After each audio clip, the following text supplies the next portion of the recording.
Hey guys, welcome back to Resistance Chicks. We're your hosts, Leah and Michelle. Today is the 21st of August, 2020. So much has happened this week, and I know I say that like every time we go live, but this is, yeah, the Democrat convention. Can you call it a convention if it's just like Zoom and Skype? So I think isn't the definition of a convention to like come together?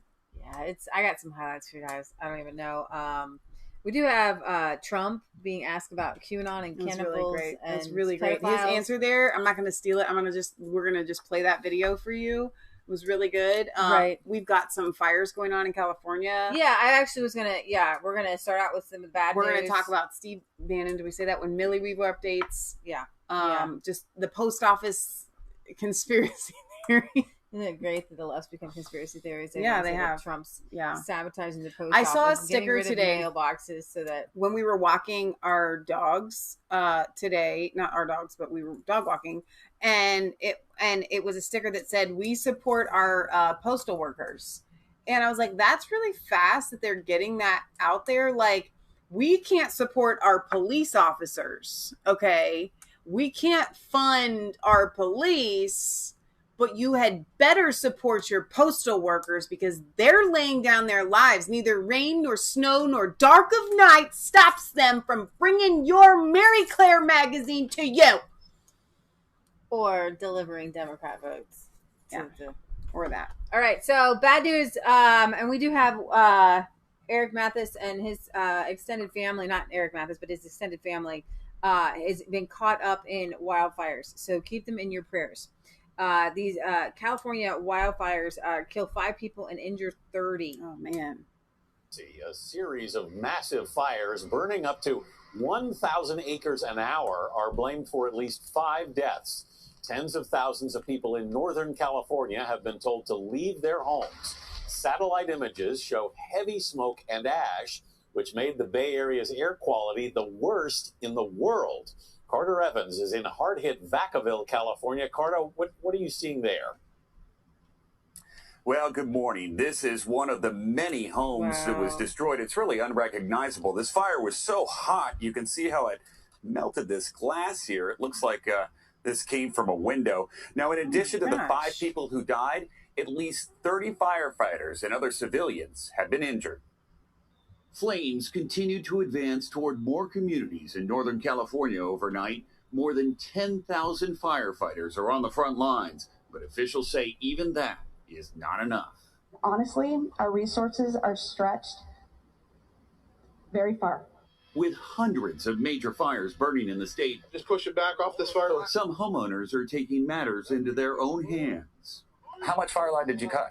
Over the period of the day, we probably cut about 3/4 of a mile. Just keep it away. Zach Galgan and his sons protected their property with nothing more than some shovels and rakes.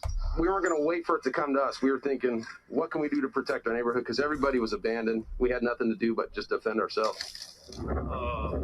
The sky, which I've never seen before, was totally glowing red all around. So I knew there was a very big, very angry fire coming this way.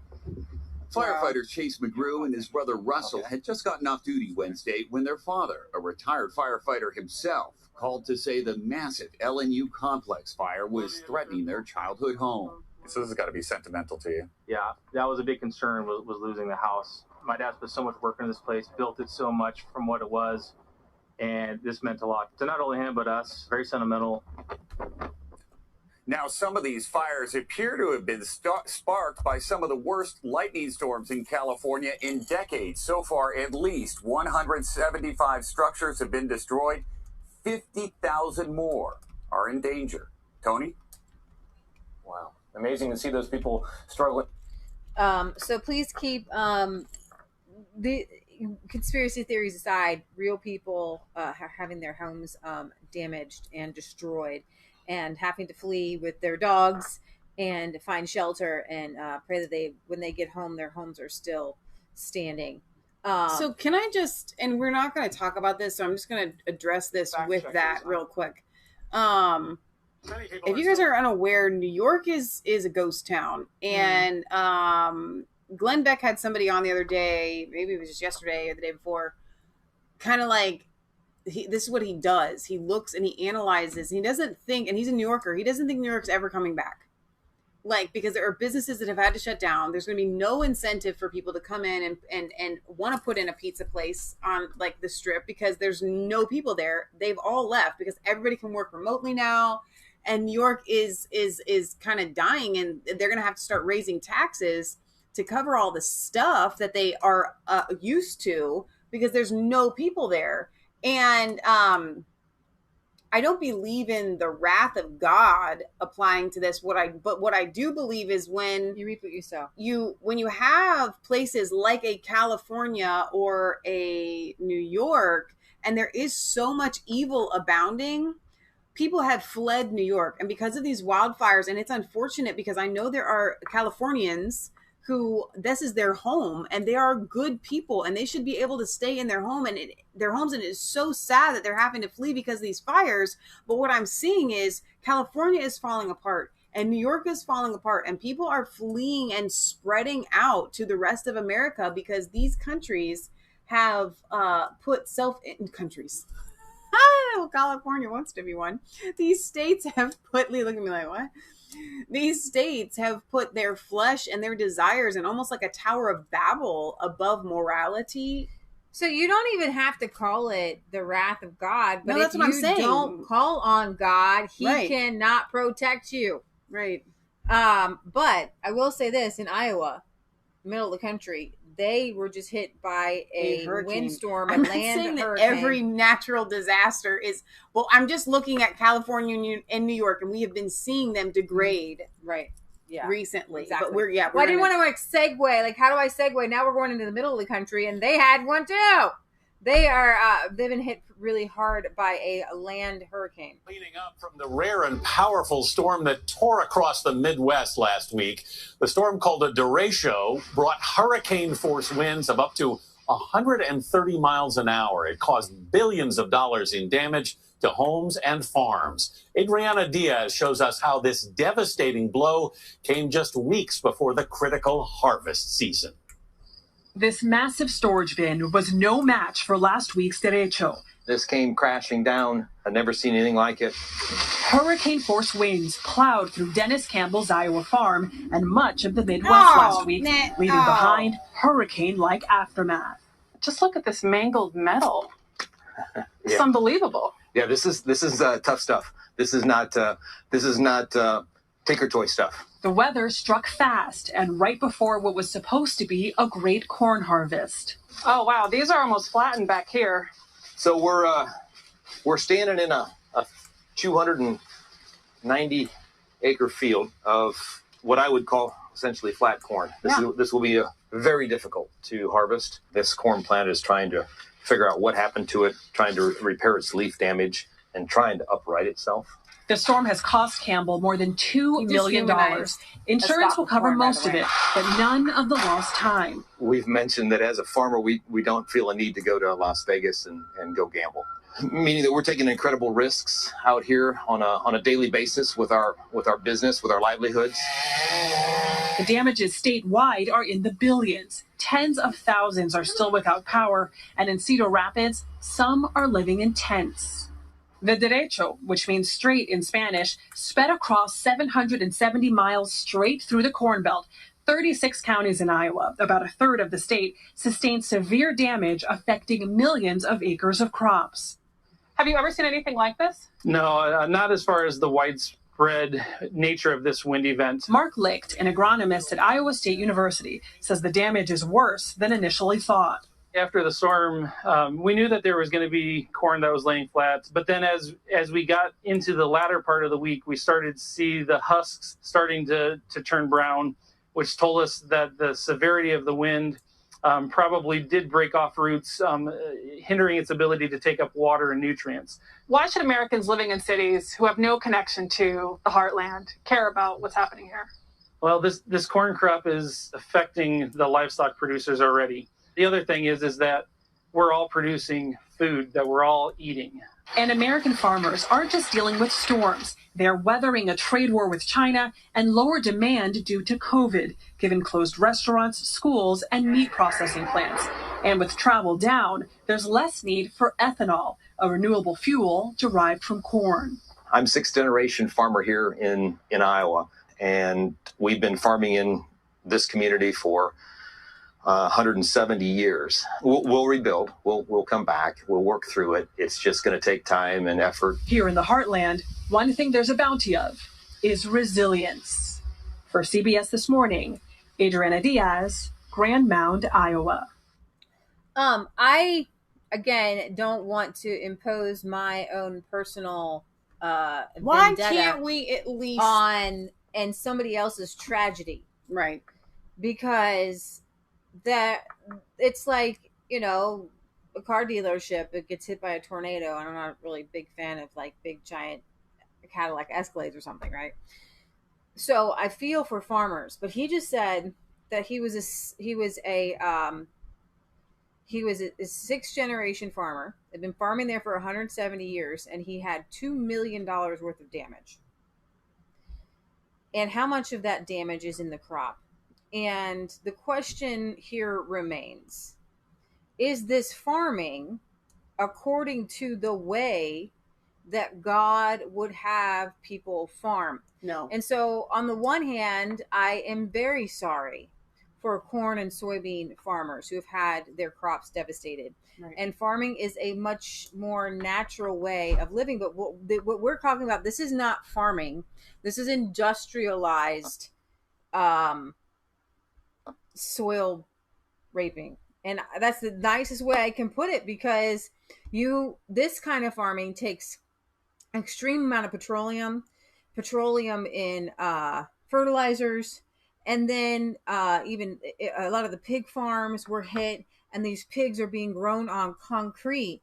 And so if I could say anything, is maybe rethink the way. Now, I don't say that that you might not get hit by another hurricane if you change the way you're farming. You know how we met the Haven brothers. If you guys didn't see that, hey, not the Haven. No, what his name is Haven. Haven, and I think it's pronounced Deziwu.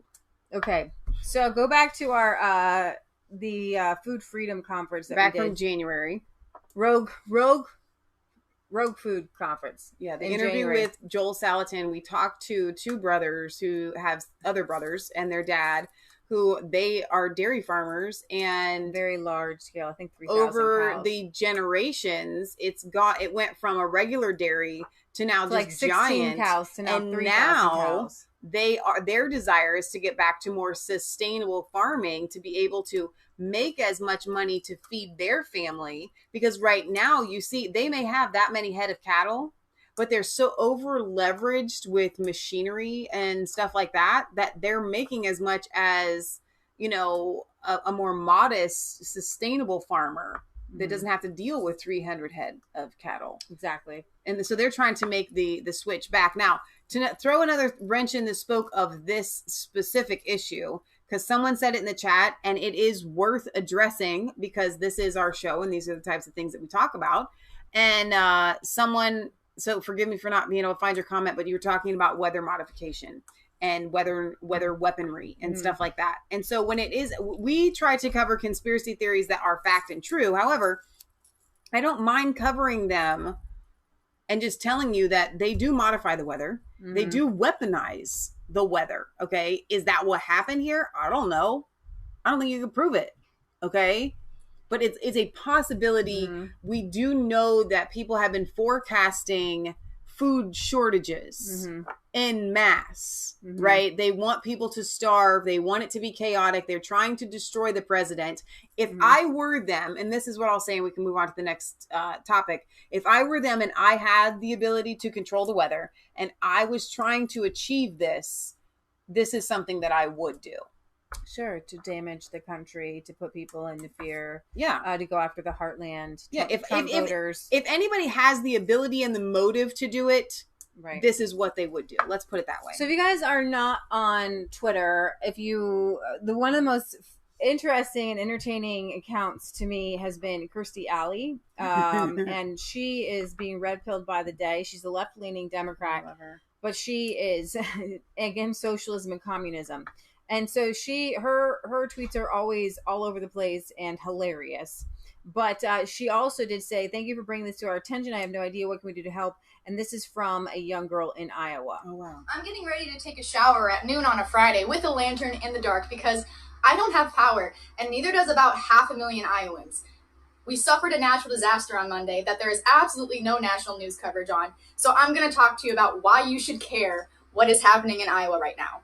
Early Monday afternoon, Iowa was hit with a derecho, which is basically a land hurricane in Iowa. My house was one of the lucky ones. We just had a bunch of trees go down in our driveway, but there are so many Iowans that are struggling right now. To put Iowa into perspective, we're number 1 in corn production, number 1 in soybean production, number 1 in pig production, and number 1 in egg production. And so far, almost 50% of the state's crops were destroyed in the storm. This picture was taken a couple days ago from space. The light green shading you see there is flattened fields. You can see it from space, and there is still no national news coverage.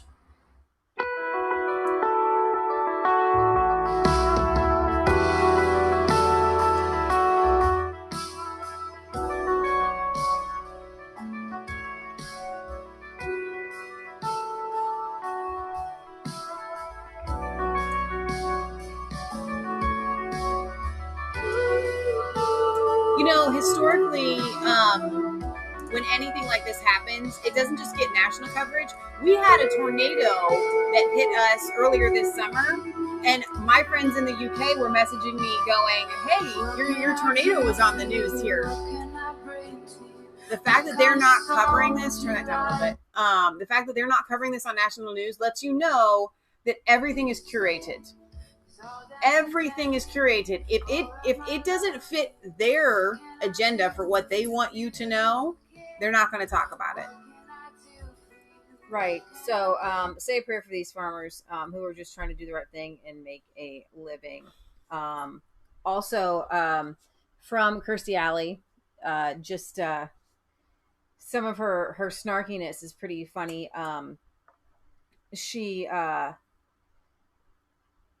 She's always tweeting about communism and socialism and how she can't go there. But I love this because Tulsi Gabbard, we're going to go into the DNC convention, and all the other candidates who were running for president were invited except for Tulsi Gabbard. And Tulsi Gabbard tweets out, "You are correct. I was not invited to participate in any way." Okay, they had all the other people because she hit Kamala Harris. Right. Remember? I remember. And so Kirstie Alley tweets out Tulsi Gabbard and says, "You can come to my house. We will listen to your speech. We honor freedom of speech over here." And to me, if this would just happen, it would just really make my day for Kirstie Alley to sit down with Tulsi Gabbard. And what's amazing is that people call her, the people on the right and the Trump supporters are like, "Come on, Tulsi, come over to our side." And, some sane people on the left, like, she really doesn't have anything to do with your policies. But the thing of it is that we're not about policies anymore. We're literally just the sane people versus the insane people. And Trump supporters are like, if you just support freedom of speech, we will vote for you. Right. It doesn't even matter where you are at on like a ton of policies because she is a lefty and she's very universal left. Yes. healthcare and things like that. But it's just amazing how people on the right have embraced Tulsi because she's just not insane. And that's the and then she tweets out about animals. They tattooed a cat. Yeah, she tweets out that. What was very interesting is she did tweet out Laura Ingraham, and Laura Ingraham said, "It's too bad Obama wasn't president for 8 years because he might have been able to fix all these terrible systemic problems America apparently has. It's too bad. It's too bad." And she says this, Kirstie Alley, "Obama, Biden, I voted for you twice," cap locks, which means, woo! "You didn't," cap locks, "accomplish 3/4 of what you pretend you did or are promising to do. You had 8 years to transform us and solve the very problems you accuse Trump of not solving. Your phony elitist eloquence is propaganda for fools." So guys, in the comments, everybody's, "Oh, Tulsi's a fraud. Tulsi's this." Hang on. What do you mean? You totally missed everything that we were saying. Okay. She's not a fraud. If you were to, let's just pretend for a second, you're trying to convince someone that Donald Trump okay, even if that he goes against the policies of let's say your friend, okay, right, you would say to them, but it's not about the policy. No, it's not about the policies. Okay, it's the fact that they hate him because they can't control him because he isn't part of their agenda. Okay, he doesn't participate in their big boy club. The reason why Tulsi Gabbard, even if she has policies that you don't agree with, which she's got tons of policies that I don't agree with. I don't like her politics really at all, except for that she is not a warmonger, okay? But they hate her, okay? And the enemy of my enemy is my friend. I don't have to agree with her politics to know that she isn't part of their deep state. She's a good person. So you can't say she's a fraud because a fraud would grift over and pretend to be something that they're not. Right. AK Peter says, anybody that supports killing unborn babies is a fraud. Sorry, I disagree. Here's the thing. Do you work with people that are okay with abortion? I mean, do you literally just literally mentally go, okay, this person that I work with is a lefty and they support unborn babies and you're a fraud, you're a fraud, you're a fraud, you're a fraud. Which is very... They have a lot of lefties that support abortion do so for the wrong reasons, but their heart is trying to care about one of my very good friends. It's still wrong, abortion, but they don't understand. And she does it because she had to undergo one, and not had to, but felt like she did, and that women's lives can be adversely changed. And adoption is really kind of a hard situation. Now, I think you just need to do another word, because fraud means to present yourself as something that you're not. Right. But as far as the left goes, which Trump says they even want to abort people outside of the womb, babies outside of the womb, Tulsi Gabbard is one of the few lefties who does support restrictions on abortion up to almost, I think after 5 months, 4 or 5 months, which if you want to work with people to change laws, you have to work with sane, rational people. Yeah. And there's no talking to these other Democrats, okay? You couldn't... Listen, politicians on both sides of the aisle are supposed to come together to find a medium ground, right? That's the goal of politics. You can't communicate with any of these other people. They're too hardline. When it comes to Tulsi, you can have a conversation. That's what we're trying to say. She is a real human being she was running, that is not a robot. We're not going to call Trump supporters deplorable. Right. We're not going to put them all in a basket. Right. We're all people. We're all Americans. And in that's why I get behind her now. Right. Now, but we're not getting behind her to support her policies. You're right there. Okay, abortion is wrong. We're not going to support that. We're not going to support socialism. We're not going to support all of these things, right? But I can support someone as a human being and say, you are honest. Yeah. She's honest. Right. And that is the difference. This is what Thomas Massey says. He is my favorite politician. He says, I can work with ideologues. I can't work with partisans. So you can work with people who have legit honest beliefs in their core, but you cannot work with people who are just going to vote party line, like these people. Yeah. Okay, so here are some cringeworthy moments from the DNC convention this week. The president may hate the post office, but he's still going to have to send them a change of address card come January. If we all vote, there is nothing Facebook, Fox News, and Vladimir Putin can do to stop us. While we were peacefully protesting, Donald Trump was plotting. We need numbers overwhelming so Trump can't sneak or steal his way to victory. That is exactly what I've been telling people. We need numbers so overwhelming so that y'all can't sneak and steal your way to victory. This time next year, I hope we are listening less to the Russians and more to Dr. Fauci. Donald Trump's ignorance and incompetence have what is she doing in the preschool? Always been a danger to our country. This was the best part. I cannot wait to see her debate our current Vice President, Mika Pines. Or is it Paints? It's pronounced Ponce, I believe. Oh, some kind of weird foreign name? Yeah, not very American sounding. That was supposed to be a comedy sketch between Andrew Yang. So they're talking, I can't wait to see Kamala debate Mike Pence. That's a comedy sketch. Mika Pence. But it wasn't funny. And there's no laugh track, so nobody even got it. Yeah, that's what people are saying. Not very American sounding from Andrew Yang. That's what people are saying. Strongly. Women will decide this election, and we'll replace Donald Trump with a president who respects us. Hello, America. I'm Governor Gretchen Whitmer, or as Donald Trump calls me, that woman from Michigan.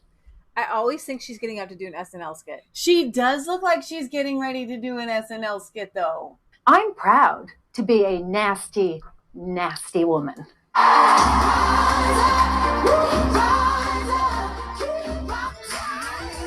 Did she say that out loud? Now, please welcome Speaker of the United States House of Representatives, It's my honor to bring Nancy you the Pelosi, greetings of House Democrats. Dr. Jill Biden.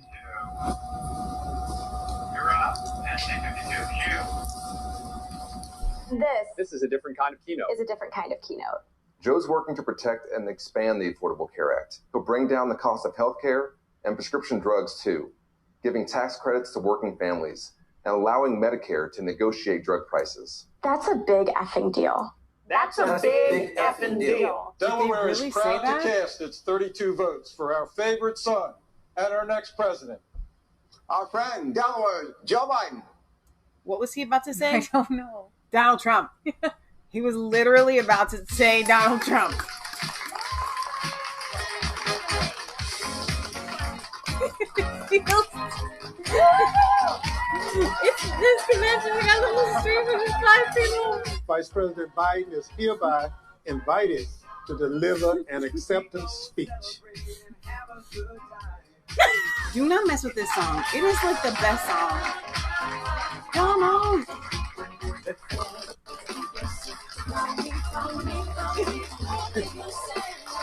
Okay, now I want you to know this. They didn't have enough people, so in like a game when you would play when you were a kid, they had to now find. You guys can't do this because I was gonna Michelle's computer. She's gonna defragment it. I was gonna have this play for you so you could really see it, but I'll just have to point it out to well you. enough, I think. They had to repeat screens. No, they didn't. No, they didn't. No, they didn't. Find the people. Find the matches. Oh my gosh, there she is right there. Okay. Here she is here. Here she is here. Oh my gosh, that's so funny. Well, who is it that gets to be seen twice? If I was some of these other people, I would be offended. Why didn't you choose my face to be twice? You have enough people. They had to choose people twice. Wow, that's embarrassing. That was really enjoyable. Thank you for that. You're So, welcome. when You're it comes to the welcome. Republican convention, is it going to be real live and in person? Are people actually going to be there? Or are we doing Zoom meetings for that? Do we know? No, it's gonna be real. It's gonna be better. So there is no competition between a Zoom meeting and real in life. You know why? Because aside from what we do here behind a camera for you, most of the time when you get behind a camera, it's really fake and stoic, and especially people that aren't used to it. Patriot Gallery has said to us our whole lives, because we grew up being on stage in choirs, acting, just youth group, leading music and stuff like that. When we go to get on stage, it's not difficult for us. When we talk to you guys, I don't get nervous. I have no problem speaking with you. Okay. I feel like you are there. I could touch you. Okay. These people, they're so awkward. It's uncomfortable and to watch it. It's also more awkward because when it's you're just lying. It's just behind a camera and you're not in a convention and you got it's really How do you weird. cheer and was that silly string? I don't know. That they were spraying? I don't know. During Trump's or during the acceptance speech of Joe Biden, he said something that's been picked up. He said that may history be able to say that the end of this chapter of American Darkness began here tonight, and I will be an ally of the light and not the darkness. Okay. And so I'm going to play for you a clip of Trump responding to the light versus darkness. Oh, after Biden said that? Darkest and angriest and gloomiest convention in American history. They spent 4 straight days attacking America as racist in a horrible country that must be redeemed. Joe Biden grimly declared a season of American darkness. And yet, look at what we've accomplished until the plague came in. Look at what we've accomplished. And now we're doing it again.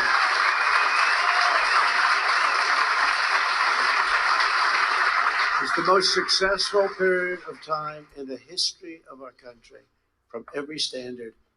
Look what we've accomplished. And now this plague comes in, and look at the way they talk.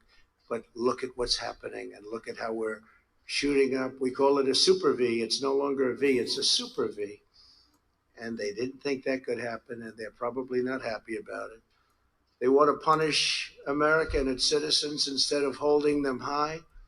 Where Joe Biden sees American darkness, I see American greatness. We've seen heroic doctors and nurses racing into action to save lives. That's a fact. We've seen first responders helping strangers in need. We've seen the passage of historic legislation to save 50 million American jobs. We've mobilized American industry like never before. We've built military hospitals from scratch, produced life-saving therapies, and we're on track to develop the most incredible from a standpoint of time, record time, vaccines. We have vaccines. You'll be reading about them very soon, way, way ahead of schedule, years ahead of schedule. This would have been where we are now, phase 3 trials, clinical trials. You wouldn't have been there in 2 or 3 years if you went back to another administration. It's time to reject the anger and the hate. They've been working on it for about 10 years or so. The biggest election coming up of our lifetime. On the vaccine, though, seriously, if anybody believes that they're already at human trials, then and with no preparatory, meaning starting at ground zero. I got zero. I have a bridge. Jim West says Trump gets criticized for the economy being slow, yet Biden says he'd shut the country down, then gets applauded for it. It's crazy. Now, remember, Jim's in the UK, so that's looking from the outside in comment there. Vital Right says old slow Joe Hayden only ran to stay out of jail and keep his criminal Marxist compadres, 10,000 of them, worried about jail or hangings. Okay, so if you didn't know this, Joe Biden is trying to be relevant. He is about 150, straight out of the crypt. Is that why they all said effing? Yeah. Like literally. That's not me saying it. They literally all, I'm like, it's like most of us don't think to ourselves, wow, there weren't enough almost curse words in that speech. I know. I don't feel like you're relevant enough because you didn't say the B word instead of that. You didn't say all these abbreviations or whatever of curse. No one thinks that, but they literally put it in there to be relevant. This past week, Joe Biden was interviewed by a rapper by the name of Cardi B. Oh. You might just say Cardi B a hoe. Now, if she got up there and said, "I'm a nasty woman," I'd be like, "Girl, you tell the truth. You tell the truth. You tell the truth. Right. You speak that. Yeah. That is definitely Honesty. you. That's the first step. Honesty is the first step to recovery. Yeah. All right, let's see it. So not only that, we so can't they we can't play how nasty this girl is. Like, No. you can't play that kind of stuff. No, but they're trying Tucker to use did. her Tucker to be relevant. But they had all kinds of crazy speakers. They had transgender man on there. They just went way overboard. They had I don't know if you guys have heard of Billie Eilish. She is now the new famous thing. I have not. You and probably she's got drop dead gorgeous eyes. Obviously, she's really pretty, but she's weird looking. She makes herself really ugly on purpose. I don't know why. But she's famous. But she's famous because her music is so dark, and it's like remember when they called emo kids? and like the kids that would like cut themselves and like commit suicide. That's her, like on steroids. I watched a music video or two of hers and have seen her. She is just like literally like death incarnate. And she came in and said, you have to vote like your life depends upon it, because it does. And so they're trying to get people out there to say all kinds of crazy things. So the Democratic National Convention hosted a speaker who supports abolishing the police, prisons, and real abolition, not watered down DNC abolition. The individual questioned, why can't folks imagine a world without the cops? Why can't folks imagine a world without prisons? Why can't people expand their imaginations to include community care, to include an abolitionist future? I wish you had that clip, because listening to it live was really like eye-opening. Like, did they really just say that? Like, they literally Why can't folks imagine a world without the cops? Why can't folks imagine a world without prisons? Why can't people expand their imaginations to include community care, to include an abolitionist future? And I'm talking about like for real abolition, not just watered down DNC version of abolition. We're talking about abolishing the police. We're talking about abolishing ICE. We're talking about abolishing prisons.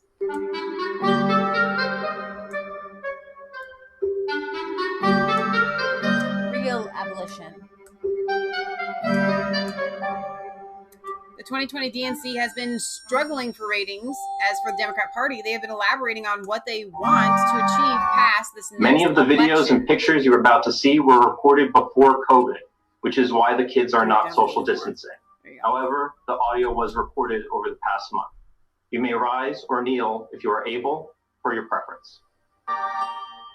Activist Linda something called for historical monuments to be torn down, be replaced with monuments that focused on Black world history.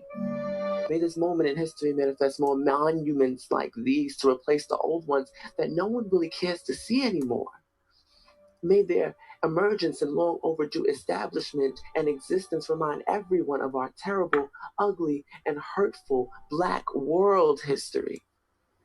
Pop singer Billie Eilish also took to the stand to denounce Trump for ruining America. You don't need me to tell you things are a mess. Donald Trump is destroying our country and everything we care about. We need leaders who will solve problems like climate change and COVID, not deny them. Leaders who will fight against systemic racism and inequality. And that starts by voting for someone who understands how much is at stake. Someone who's building a team that shares our values. It starts with voting against Donald Trump and for Joe Biden. Silence is not an option, and we cannot sit this one out. We all have to vote like our lives and the world depend on it, because they do. The only way to be certain of the future is to make it ourselves. Trans rights issues were the focus of a panel at the DNC, including the right to play sports. We're going to have a panel looking at trans youth issues. We've been watching state legislatures, especially here in the South, targeting trans youth for trying to deny them access to health care, education, and even access to the right to play sports. Although, needless to say, the mishandling of the coronavirus by the current administration is affecting a lot of people's ability to play sports. But they've been particularly transphobic in schools. Alexandria Ocasio-Cortez used her 1 minute of speaking time to nominate Senator Bernie Sanders for president. I hereby second the nomination of Senator Bernard Sanders of Vermont for President of the United States of America. That's so great. Thank you for putting that together. Whoever did that. The scoop. That was really, yeah. So here's the deal. The fact that these people have come out and they are openly showing the agenda that they have, that is so out of touch with the majority of Americans, is excellent news. Guys, this could not have been any more of a falling flat on their faces than it was. I mean, it couldn't have been worse. But could not have been worse. They had Obama come in, and Obama had a chilling speech. And Van Jones was so excited. You want to know why Van Jones was so excited about Joe Biden's speech? You said Obama. I know, Joe Biden's speech. Van Jones. First of all, you said Obama came out with a very chilling speech everybody loved. Semicolon. Van Jones is very excited about Joe Biden's speech. I'll tell you why. All right. I can't wait to see this. That sound that you hear all across the country is the sound of Democrats exhaling. That's what that is. People would have accepted anything. We just wanted Joe to get out there. So, sometimes when he gets out there, you're afraid he's going to make a mistake. He's going to have a gaffe. The expectations are just so low. And then he came out there and he gave an extraordinary speech. Listen, first of all, it's very tough just to do the biography. It's very tough to do policy. Very tough to do attack and contrast. So he said that sound you're hearing all around the country is Democrats just exhaling that Joe Biden didn't call Jill his sister. Or he didn't say, here's my senator. No, here's my wife, Joe Biden. Right. He didn't sniff too many people's hair, and he just kind of did the thing. You know the thing. Now, the fact that Van Jones can come out there and say, we want this man to lead our country. He's incredibly capable, but at the same time, we are all sitting there watching going like, Joe, please don't do it. Don't mess it up. Don't say anything stupid. Don't say any gaffes. Don't do anything wrong. Okay, come on. Just deliver the speech the way that it's written. Don't improvise. And then, okay, he did what he was told. He just read the speech. He didn't talk from the heart. He didn't try to add anything, because if he does, it's bad, because Joe can't think for himself. Wait, did I say that out loud? That's not what I meant. That's not what I meant. I just meant sometimes he gets nervous. I mean, seriously, guys, I'm going to be honest. A lot of times as a Christian, the left or the world does stuff that puts us, it makes us feel like everything that we do is in the C movie type category, and they are the Avengers blockbuster because they come out and they got all the money, they got all the bells and whistles, they've got everything behind them, and it comes out and it's like, how do we even compete with that, right? We're looking at the complete opposite. Okay, Trump comes out at these rallies and he's got the people, he's got the goods. I mean, he's got everything. It looks awesome. It feels awesome. Any Democrat that is sane that goes to a Trump rally goes, I have to say, it was powerful. I may not have agreed with anything that Trump said, but it was electric in there, right? This was electric when Michael Bloomberg had a fly just sit on his face while he's talking. Oh no!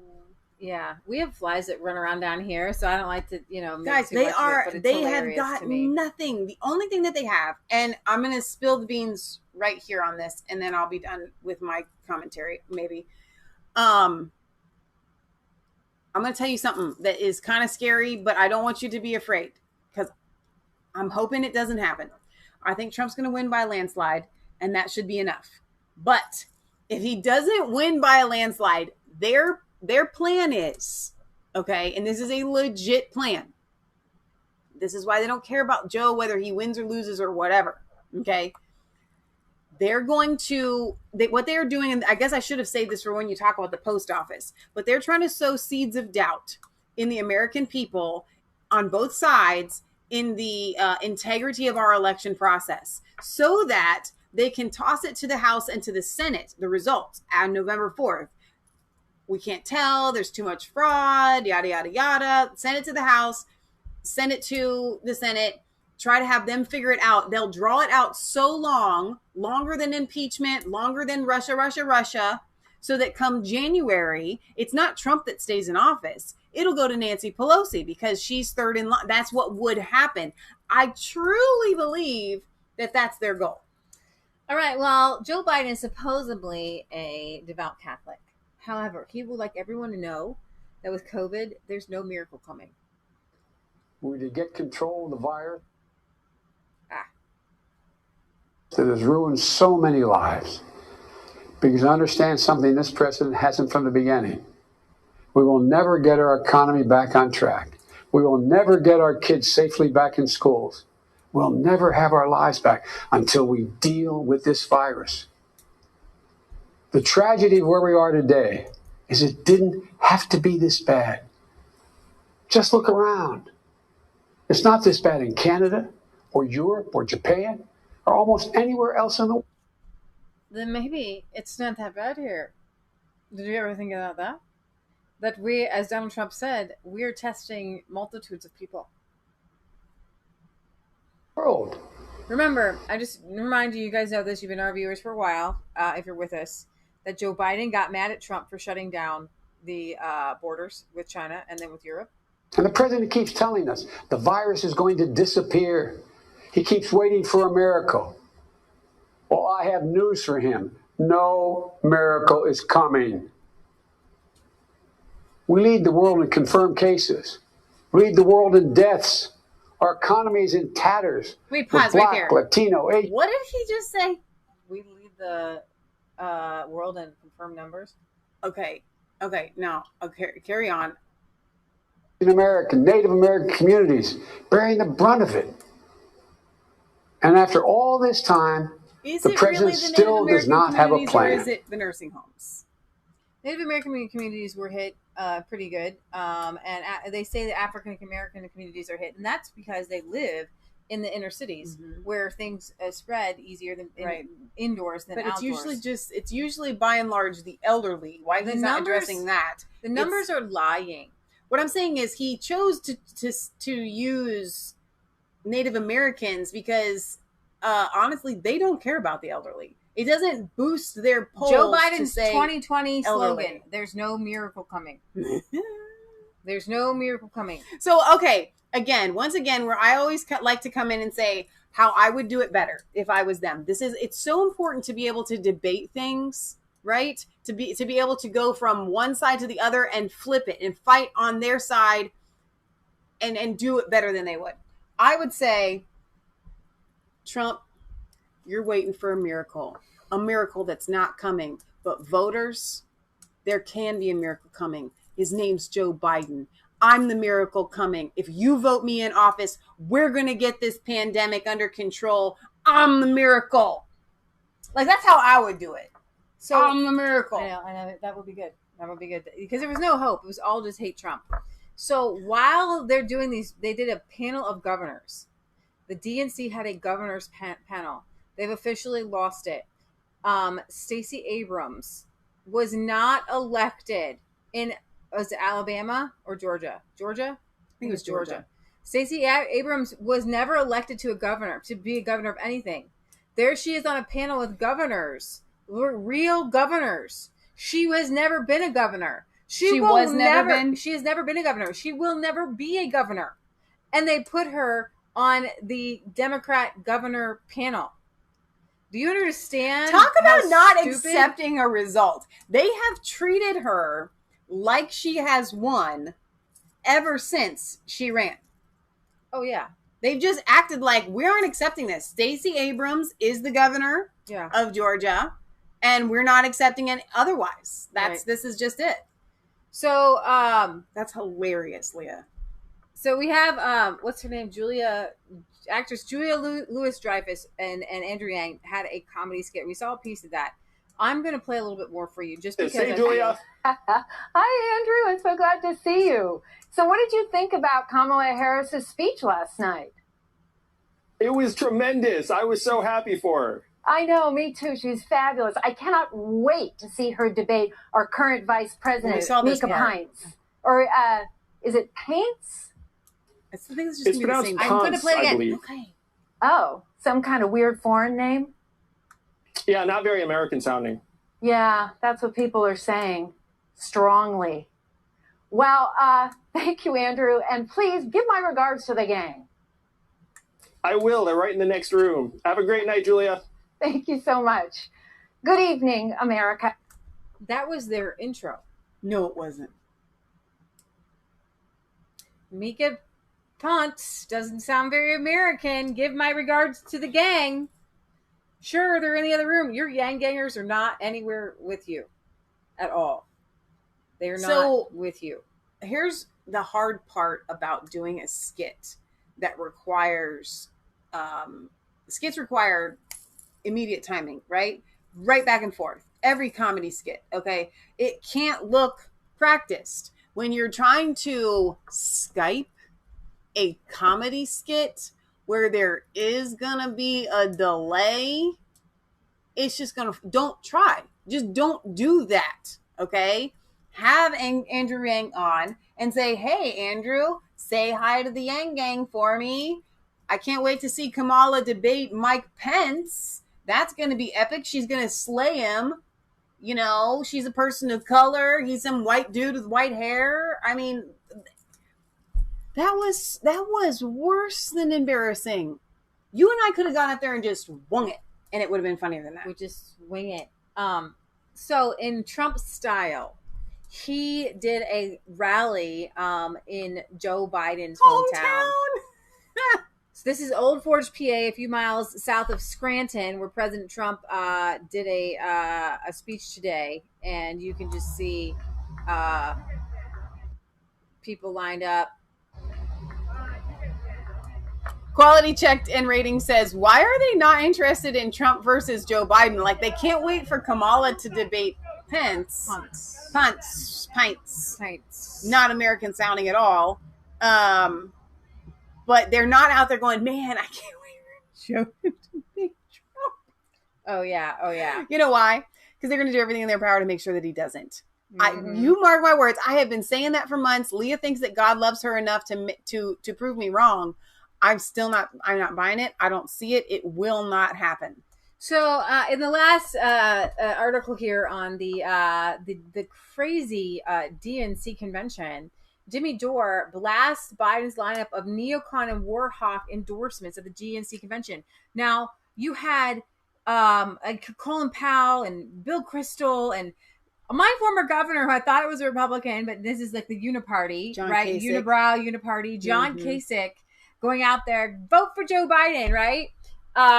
And so comedian and political commentator Jimmy Dore on his show this week went off on the who's who of neocon warhawks that lined up to endorse Joe Biden.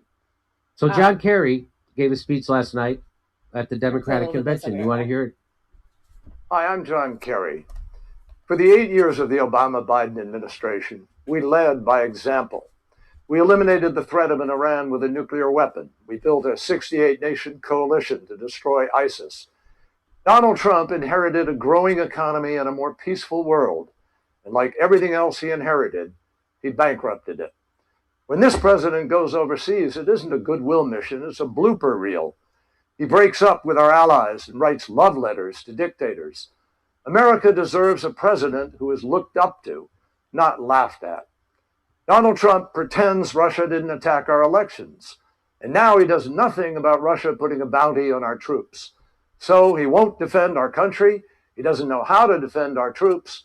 The only person he's interested in defending is himself. So, John Kerry's right about one point. Trump's foreign policy is incoherent. Joe Biden's foreign policy, his entire career, is consistently imperialist. Joe Biden voted for the Iraq War. Not only did he vote for it, he was one of the most vocal and active advocates for the Iraq War. He wagged his finger at Democrats who opposed the Iraq War, even after it was started. Under Biden and Obama, under Joe Biden, he did Libya, Yemen, and Syria. Joe Biden took Bush's 2 wars and turned them into 7 wars. Remember back in 2007, Biden's big idea then was partitioning the Middle East. Yeah, that really worked for the British. Colin Powell endorsed Joe Biden, the guy who helped lie us into the Iraq War. Well, that's reassuring. Is Henry Kissinger too busy vacationing with the Clintons to endorse? You think I'm kidding? First of all,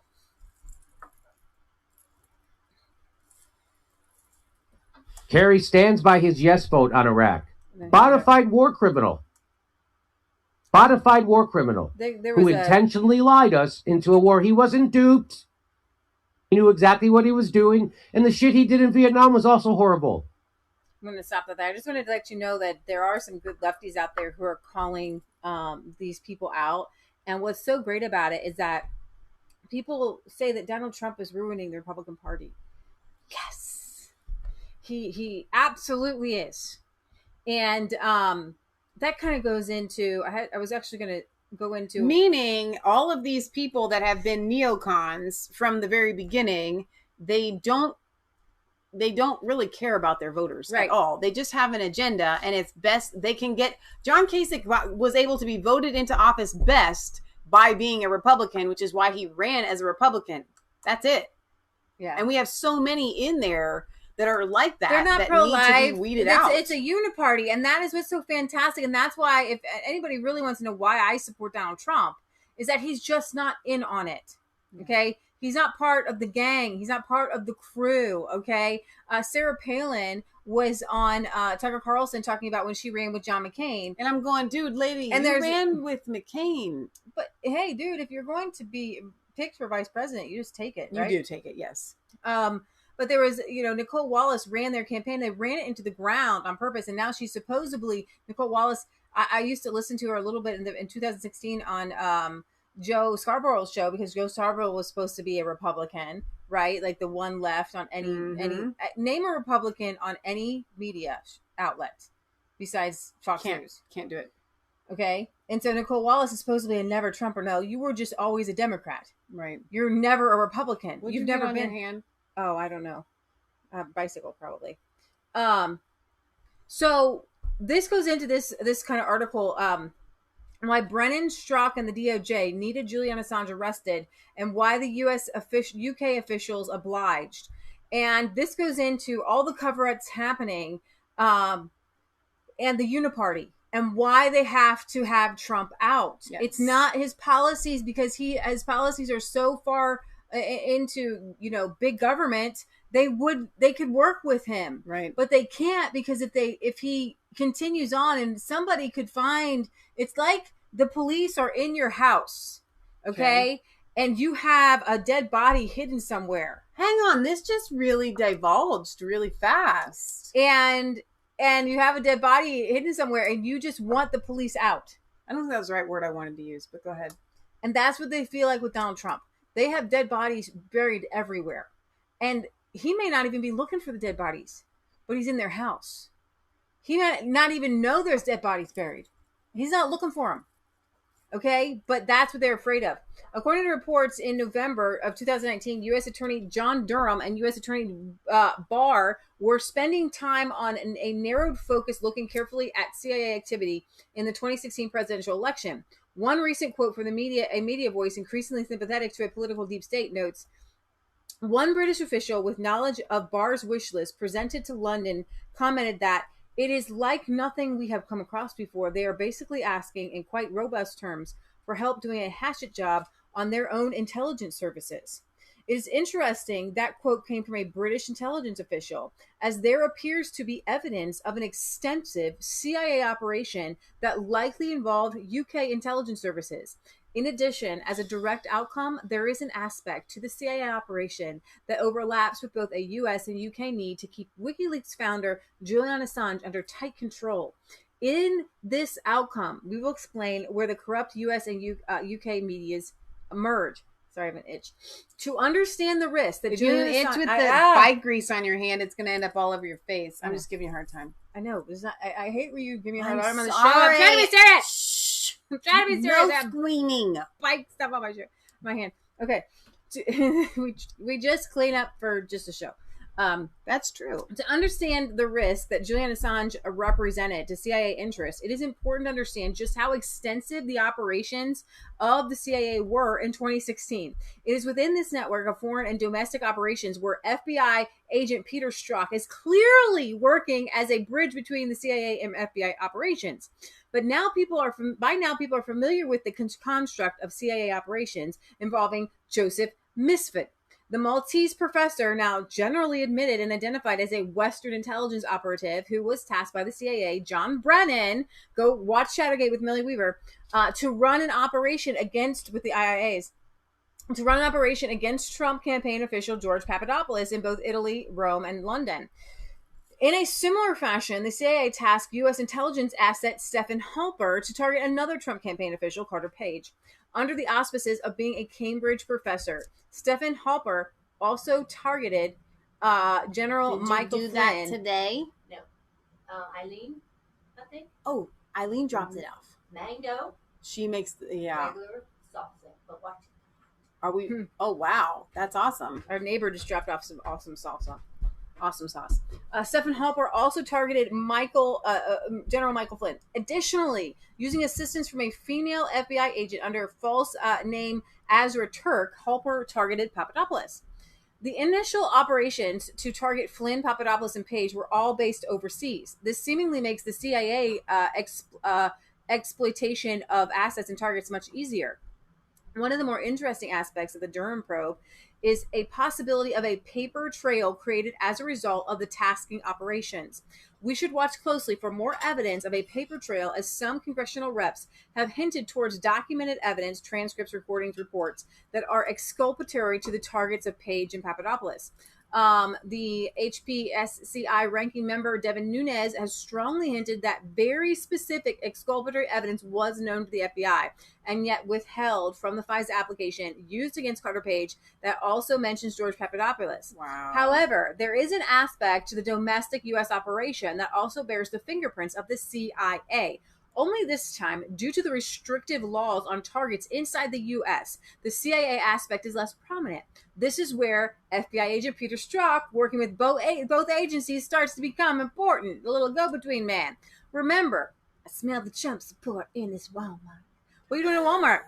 Remember, it's clear to the text in the text message, Strzok was working, had a working relationship with what he called their sister agency, the CIA. Additionally, Brennan has admitted Strzok helped write their January 2017 Intelligence Community Asset, ICA, which outlines the Russia narrative.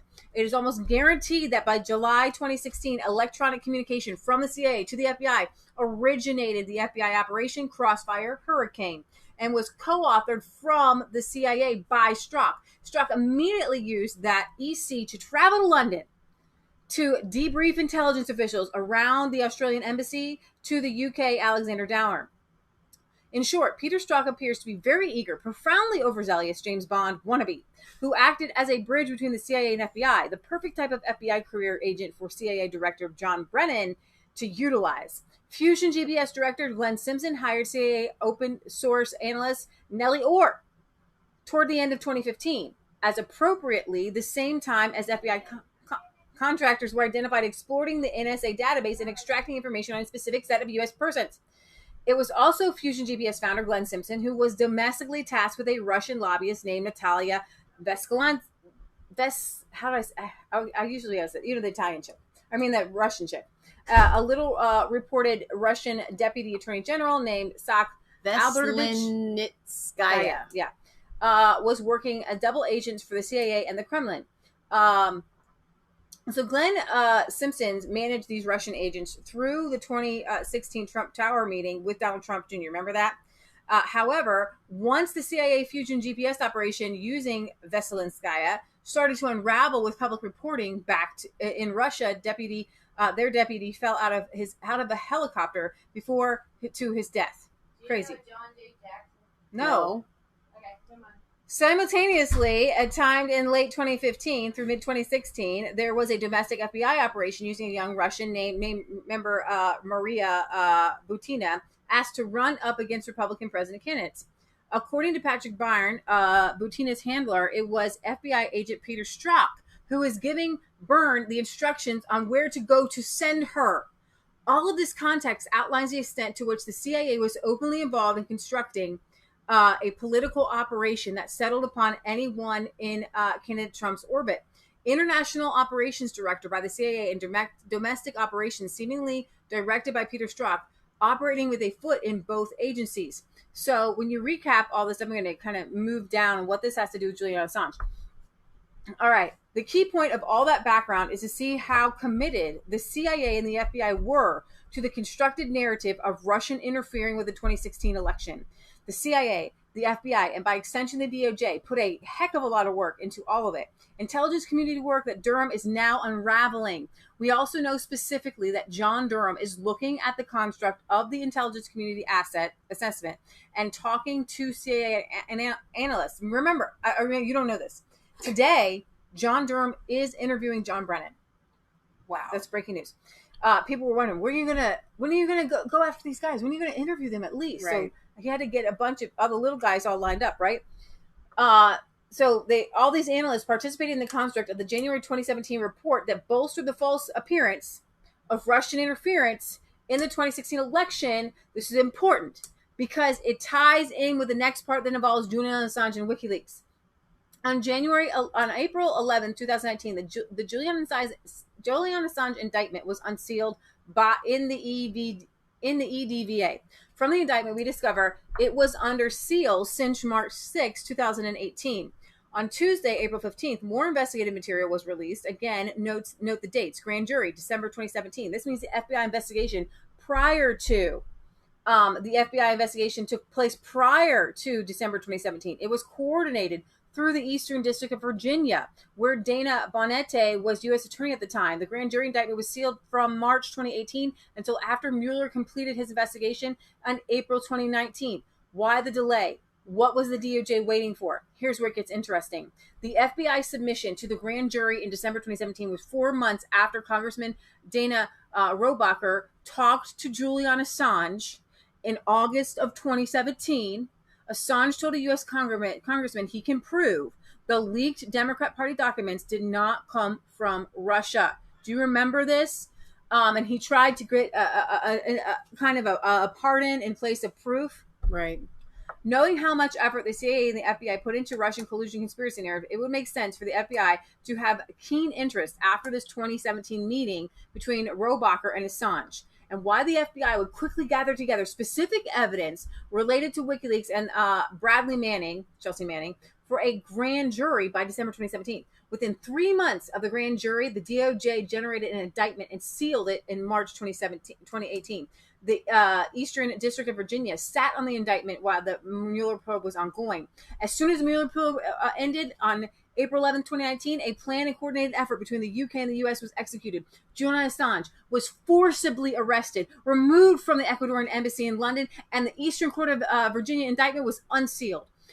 As a person who has researched for 3 years as the author of this article, including the ridiculous false 2016 Russian hacking interference, 17 intelligence agencies, joint analyst report needed for Obama anti-Russian narrative in December 2016, and then a month later, the ridiculously political intelligence community assessment in 17. This timing against Assange is too coincidental. Wow. It doesn't take a deep state researcher to see the aligned deep state motive to control Julian Assange, because the Mueller report was dependent on Russian cyber crimes, and that narrative is contingent on the Russian DNC hack story, which Julian Assange disputes. This is critical. The Wiseman-Mueller report contains claims that Russian hacked the DNC servers as the central element to the Russian interference narrative in the U.S. election. This claim is directly disputed by WikiLeaks and Julian Assange, as outlined during the Dana Rohrabacher interview, and by Julian Assange on record statements. The predicate for Robert Mueller's investigation was specifically due to Russian interference in 2016 election. The fulcrum for his Russian interference claim is the intelligence community assessment, and the only factual evidence claimed within the CIA is that Russia hacked the DNC servers, a claim only made possible by relying on forensic computer analysts from CrowdStrike, a DNC contractor. The CIA holds a massive conflict of self-interest in upholding the Russian hacking claim. The FBI holds a massive interest in maintaining that claim. All of those foreign countries whose intelligence apparatus participated with Brennan and Strzok also have a vested self-interest in maintaining that Russia hacking interference narrative. Julian Assange is the only person with direct knowledge of how WikiLeaks gained custody of the DNC emails, and Assange has claimed the evidence was not from a hack. The Russian hacking claim is ultimately so important to the CIA, the DOJ, the FBI, and the UK intelligence apparatus. Right now, there is the obvious motive to shut Assange down as soon as intelligence officials knew the Mueller report was going to be public. Now, if we know this and you know this and everything is cited and factual, then, then certainly Barr knows this. And the question, will they say so publicly? Good question. Will they say so publicly? Will Julian Assange be vindicated? Will the truth come out? Right. This whole thing hinges on that DNC hack. Yeah. We all go back to the fact that it was CrowdStrike who said it was that the DNC was hacked by the Russians.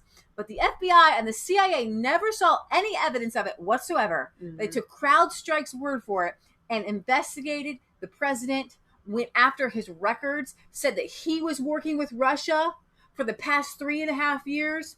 Mueller said, well, we went through your drawers. We destroyed your house. We went through all your underwear. We threw everything out into the lawn. We're letting everyone in the world look at your stuff. And, oh, you're innocent. And it hinges on Julian Assange.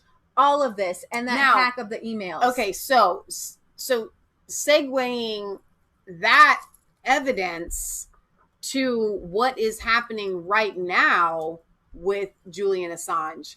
They want to bring him here to testify. Mm-hmm. So it will be really interesting to see how that plays out. You know, Julian Assange doesn't get a choice in the matter. Would he even survive a move? I don't know. But here's what I want you guys to do. What I want you to pray about. I just want you to, when you go to bed at night, do me a favor. Do us all a favor. Father, let the truth be known. Yeah. Let the truth be known. Right. Whatever that truth is, let it be known. Right. Because right now, you know, we had Kleinsmith or whatever be arrested, a low level guy, FBI agent, whatever, lawyer. Mm. But we had Millie. She was arrested on charges unrelated to Shadowgate. But months after the supposed domestic abuse happened in April, it just so happened, and she was uploading the Shadowgate on that day. She wasn't just uploading the Shadowgate. Millie did a live update yesterday with Tori Says on her channel, Millennial Millie, on YouTube. You can watch it. In it, she says that they were literally in the process of uploading it and sending it to Tori. Mm-hmm. In that moment mm-hmm. is when they came and knocked on the door. In that exact very moment. Okay. So if we're going to go straight to the Millie updates, I need you guys to understand something right off the bat that is really tough for Leah and I to watch. The feuds that happen on Twitter, and obviously they're happening in some sort of semblance of real life, but we read about them on Twitter between people, is, I think, unfortunate and childish, and God help us if we ever get drugged into something like that, right? We don't let people into our inner circle. A lot of times you guys ask us, have so-and-so on your channel, or go be on such and such a channel. When you do that, what it does is it opens a door, and you become somewhat friends with these people, and you just jump right in because we're seemingly all in the same boat together. We're on the same side. So let me give the update a little bit, because Millie has had her working relationship with Alex Jones terminated. By I want to Alex. give you kind of the inside scoop on this. It's really kind of sad. So you guys know the gun girl, Ohio Caitlin Bennett, state gun girl, Caitlin Bennett. Millie found her and brought her into InfoWars, and Caitlin Bennett has been all over the place. She's traveled all over the country. She gets her face into things. I never personally liked her. She reminds me of a Tommy Lauren, and I just don't like people. It's a personality like thing. Like when I watch her shows, I don't click with her. I don't feel like, oh yeah, I really like you. Right. That doesn't say anything about her or her character. It's just her videos aren't the ones that I prefer to watch. Let's put it that way. Yeah. And so now even less so. She got married, and her camera dude follows her around, and that's her husband. I guess it's her husband or whatever. And they have a website and everything like that. And I don't know how the feud exactly got started, because I don't want to get into all of it, but they're feuding. and Caitlyn and her husband and Millie. Caitlyn Bennett Caitlyn Bennett's husband threw Millie under the bus and said, "This is just a domestic thing. It has nothing to do with her documentary." And I will say, I'm not so sure about the second whistleblower because he might have said something. We're not sure what happened, but per Millie, Alex, I don't know if he watched the whole documentary because what he heard the second whistleblower say is that it all goes back to Roger Stone. Let me correct here. Alex did a show with Roger. Roger said that the second whistleblower kept coming to him. Okay. Mm-hmm. And so Roger Stone is the one that, and I think even Alex had said that the whistleblower was trying to go to him. He kept trying to get his information out there saying it all stops with Roger Stone. Roger Stone is the kingpin. He's the bad dude, yada, yada, yada. Okay. Well, what's so interesting about that? Okay. This is hearsay. This is what Alex is saying. This is what Roger is saying. When you listen to Tori's been fighting for Roger Stone forever. And what their documentary showed was how they set Roger Stone up. It was the opposite. And so Millie says, I don't even know if I can find the right spot, but Millie is saying, I don't know what happened here.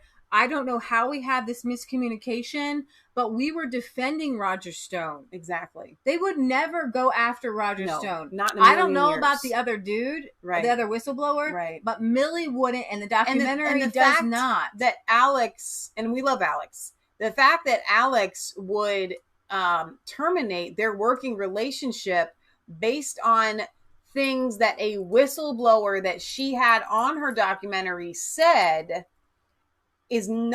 doesn't show integrity on Alex's part. Well, there might have been some screenshots of them calling Rob Dew and IIA. I don't know. I saw some screenshots. So I can see that there's some weird stuff going on there. But at this point, I'm just going to side with Millie. There's a miscommunication, and she would never throw Roger Stone under the bus. I agree. So that's the update with Millie Weaver. She's out of prison. And she's with her kids. She has a court date, which is actually set for November 3rd, Election Day. And that's the thing. You can see it. And so you can go to her Twitter page. You can hear her update, or you can go to her YouTube channel. So while she's still on YouTube. But my whole point in giving a backstory is, we can have our opinions of people, okay. And it all boils down to just the truth. And in that update, Millie said something really important as far as Caitlyn. She said, now is the time that we should be uniting. Because when you see the videos of Millie and Caitlyn together, you'll love it. Mm-hmm. Like, that's the only reason I would ever watch a Caitlyn video if she was with Millie, right? Mm-hmm. Together, they are so strong, right? Mm-hmm. We, as a group of fighting this evil, are stronger together, and it literally turns my stomach because I see all these people that understand the whole. If you haven't seen Shadowgate, what it does is it talks about how they play mind games. They play mind games. There's two different kind of veins they go down. Right. The IIAs where the CIA and the FBI play mind games with people. Right. And get people to do things, vote things. And then they have the other where our Congress has contracted with non-governmental agencies to hold our government official stuff, some of their stuff on servers outside of the United States and on non-governmental servers. Right. So my point is, you have all these red-pilled people that understand that they do this, and yet they allow the infighting, which is probably by design. Yeah, so this is what she tweeted out a couple days ago. It looks like Shadowgate blew up the internet. What happened to Dynology's senior management page? That got taken down. So obviously there are some things that are happening. After Shadowgate documentary came out, Jones Group International revised its leadership page, and ClearForce pulled their board of directors page. Other IC contracting companies did the same. So don't tell me they weren't running scared. Don't tell me they weren't running scared. Don't tell me that the timing of all of this was purely coincidental. Yeah. Okay? it's impossible. Okay, so Millie, if you don't go and watch the video, she got really teary eyed and choked up, thanking everybody for their prayers and for their support. So if you were praying for Millie or if you donated to her GoFundMe, she gave a heartfelt thank you to you guys. What she went through in jail, the update there is it was dirty. She found out later that where her brother-in-law and Gavin had been arrested, their showers had curtains and the girls' showers did not, and there was a camera pointed directly on them. Okay. Yeah, well, that's what I'm saying is what she went through was awful for this documentary, right? Anybody that would try to take that away and say, oh, it was just a domestic dispute, when her mom came out and said, I never wanted this. I didn't press charges. Okay. It was horrific. She had her kids ripped from her. She was put in jail where she said it was disgusting and they had to wear masks and it wasn't clean and it was just awful. She did that to get this truth out there. So I'm not going to let anybody take that away from her. Yeah. So here she's like, where's the transition of power? Here's the money. Jones International Group, National Security, International Affairs and Foreign Policy, Energy Security, Leadership Consulting Services. These people, anytime you have that kind of group of people together, they're up to no bueno, no good. Okay, so Stuart the Brit says, Millie was abusing her own mother. Doesn't sound like a good person to me. I believe this is what she was charged with. So you haven't done any investigating and you've made up your mind and you don't know the facts. The facts of the matter are that it's all recorded, okay? What happened? You can either believe her schizophrenic mother, okay, or you can believe Millie and her husband as far as what happened. It's a case of he said, she said, but her mother has come out and said, I didn't want to press charges. The charges that were being brought were that they destroyed her cell phone. The mother originally claimed that the cell phone was being destroyed because she was recording abuse against the children and against verbal abuse against her, when in fact, Millie and Gavin claimed that she was recording, and this is way more likely and in keeping with what is happening because I know Millie and she does not abuse her children. She was recording these documents that were out because of this documentary that they were working on, because you know that these documents had to be out and they saw it and they were trying to protect the information and not allow it out to the public. And they smashed the cell phone and they said, listen, we'll replace your cell phone. Okay. During that incident, the police came and it is on recording, like video recording, where the police officer literally said something like, would you rather that I pull my gun out and put it to your head or something like that? Like, okay, they were trying to expose the deep state that Stuart the Brit, I know you know exists, and somehow you're still believing some sort of weird line. Don't believe the line, the narrative. Okay, so a few more things. This is one of the whistleblowers. Below is my digitally signed 2015 IG complaint against my employer, Dynology, owned by Obama's National Security Advisor, General Jones. Look at Dynology, the patent below. You cannot dispute who I am or what Clear Force is doing. Then he says, just called Representative Gus Bilirakis' office in D.C. Knows my story from 2015. In 2018, they faxed my sworn memo of record to Nunes. I told them I'm in town and was able to contact info immediately passed on. So the whistleblower is a legit whistleblower of some sort. So just watch. And one more thing. They do not have whistleblower protection because they were working for private companies. And the whole purpose behind outsourcing this kind of stuff is it doesn't give them whistleblower protection. So if a whistleblower comes out who was working for these contractors, right? They have every reason in the world not to come out because there is zip, zilch, zero protection for them. So when you see a whistleblower that comes out that was working for one of these contractors, you have to ask yourself, what do they have to gain? In this case, nothing. They have everything to lose. So I don't know if you guys know about this, but they have a 100-day siege going on, and Millie reported about it. We've had friends report about the 100-day siege, and it is basically has begun. I don't want to play the audio of this, but in Portland this week, play this without the audio. They went through the neighborhoods chanting, wake up, wake up, wake up, mother effer, wake up, wake up, wake up, putting lights into one of the most affluent neighborhoods in Portland. Wow. Yeah, I think over here might not be some swear words. We're not going to play it, so you guys don't have to hear it and get stuck in your head like I did. Wow, that's awful. All right, so Dinesh D'Souza also has a documentary. We're going to get into our documentary phase, I guess, here. We're going to talk about Plandemic. It's actually called Indoctor. We're going to talk about Plandemic and their second one. Okay. All right. That was my line there. So Plandemic has a second sequel called Indoctrination. Indoctor. Nation. Get it? Plandemic, Indoctrination. All right, but Dinesh D'Souza has a documentary coming out October 9th called The Trump Card.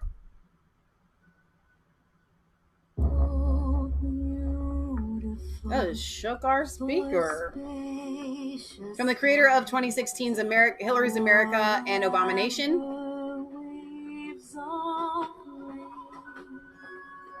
A house divided against itself cannot stand. Dinesh D'Souza's most important film yet. We are in a cold civil war.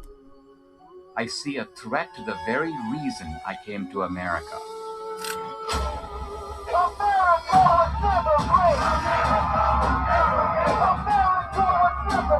Are we losing our country?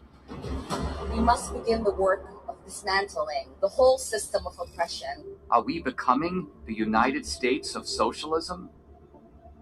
Who's behind it? Our country should be more fearful of white man. They control the black community. They control the black vote. The president spoke tonight as if they don't want to hear the truth of the media, and I almost feel like they gloat when there's a mass shooting. They do. My hands are being put in handcuffs. My ankles are shacked. Period of 18 months, I went through 23 different audits or investigations. 29 FBI agents with assault weapons. Why, it's evil. Joe Biden offshored the corruption. He has become incredibly soft in his criticism of China. Growth in China is overwhelmingly in our interest. It is directly linked to the fact that his son was doing multiple deals with the Chinese government. What is the fundamentalist and jihadi agenda for America? The future of America has to be Muslim. What you're saying is that there is serious Middle Eastern and specifically radical Islamic intervention into U.S. politics. Exactly. And I think it's more dangerous than the so-called Russian collusion. They want to beat us into submission. And before I could even catch my footing, then all the hits kept coming. They want to make us into worms. How many fingers am I holding up, Winston? 4.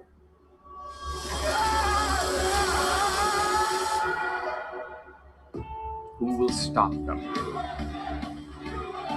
That America will never be a socialist country.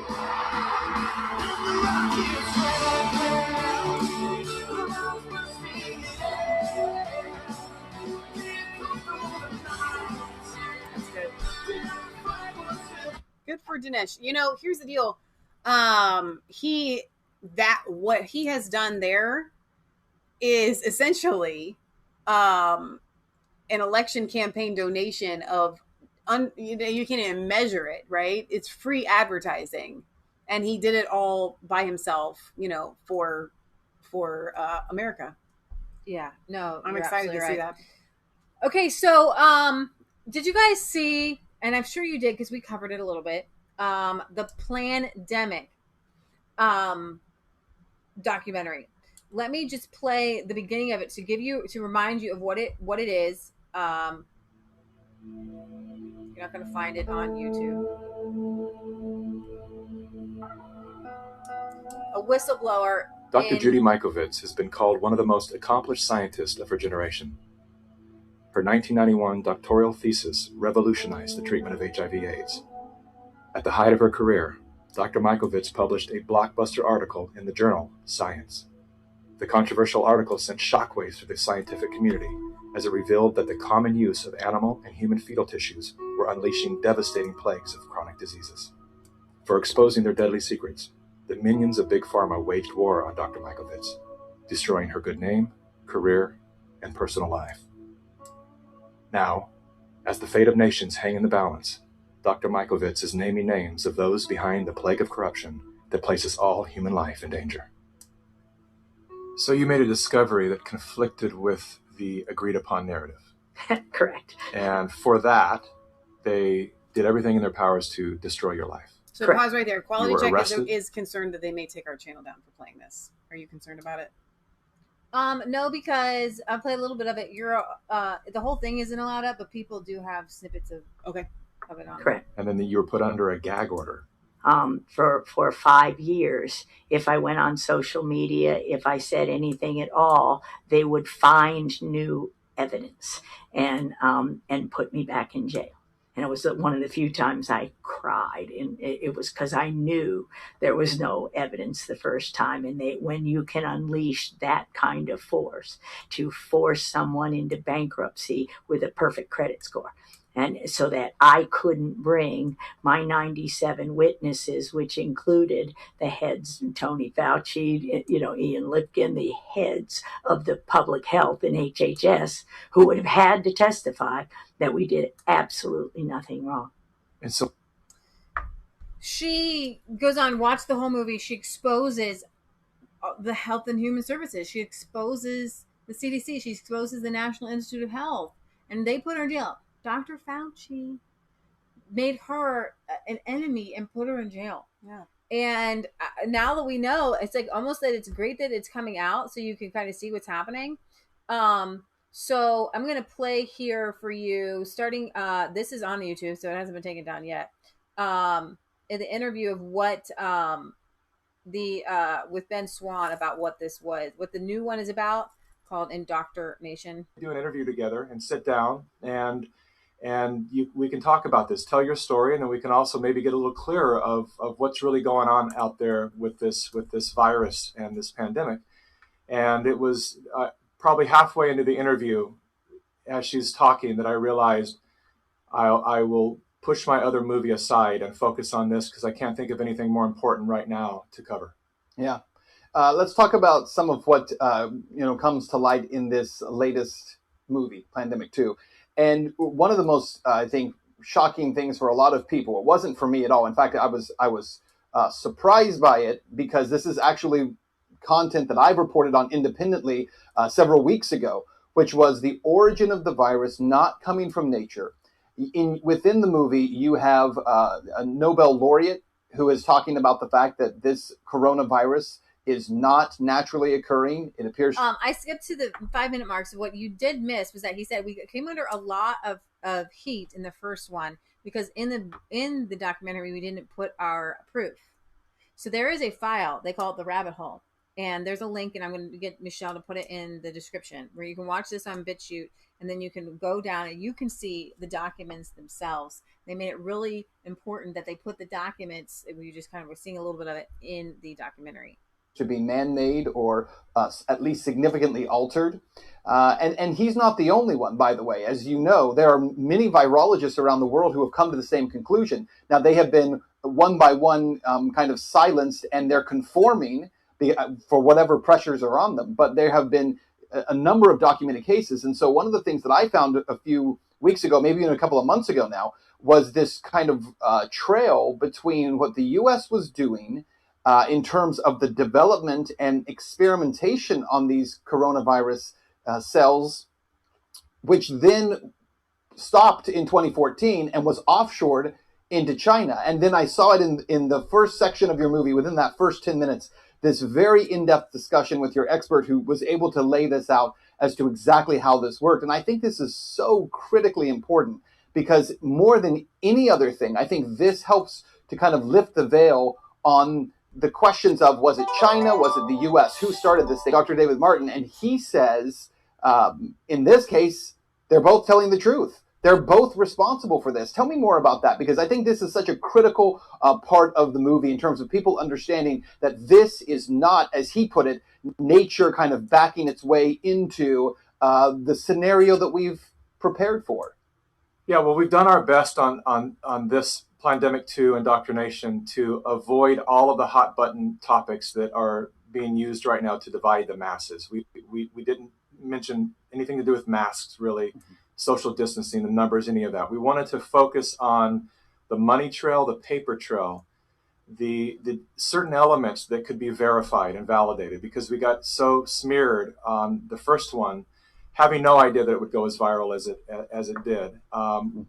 We didn't have all the documentation in the film itself. We now have all of them ready to go in a file in what we call the rabbit hole on our new website, so people can now go back and validate everything that was said in part one.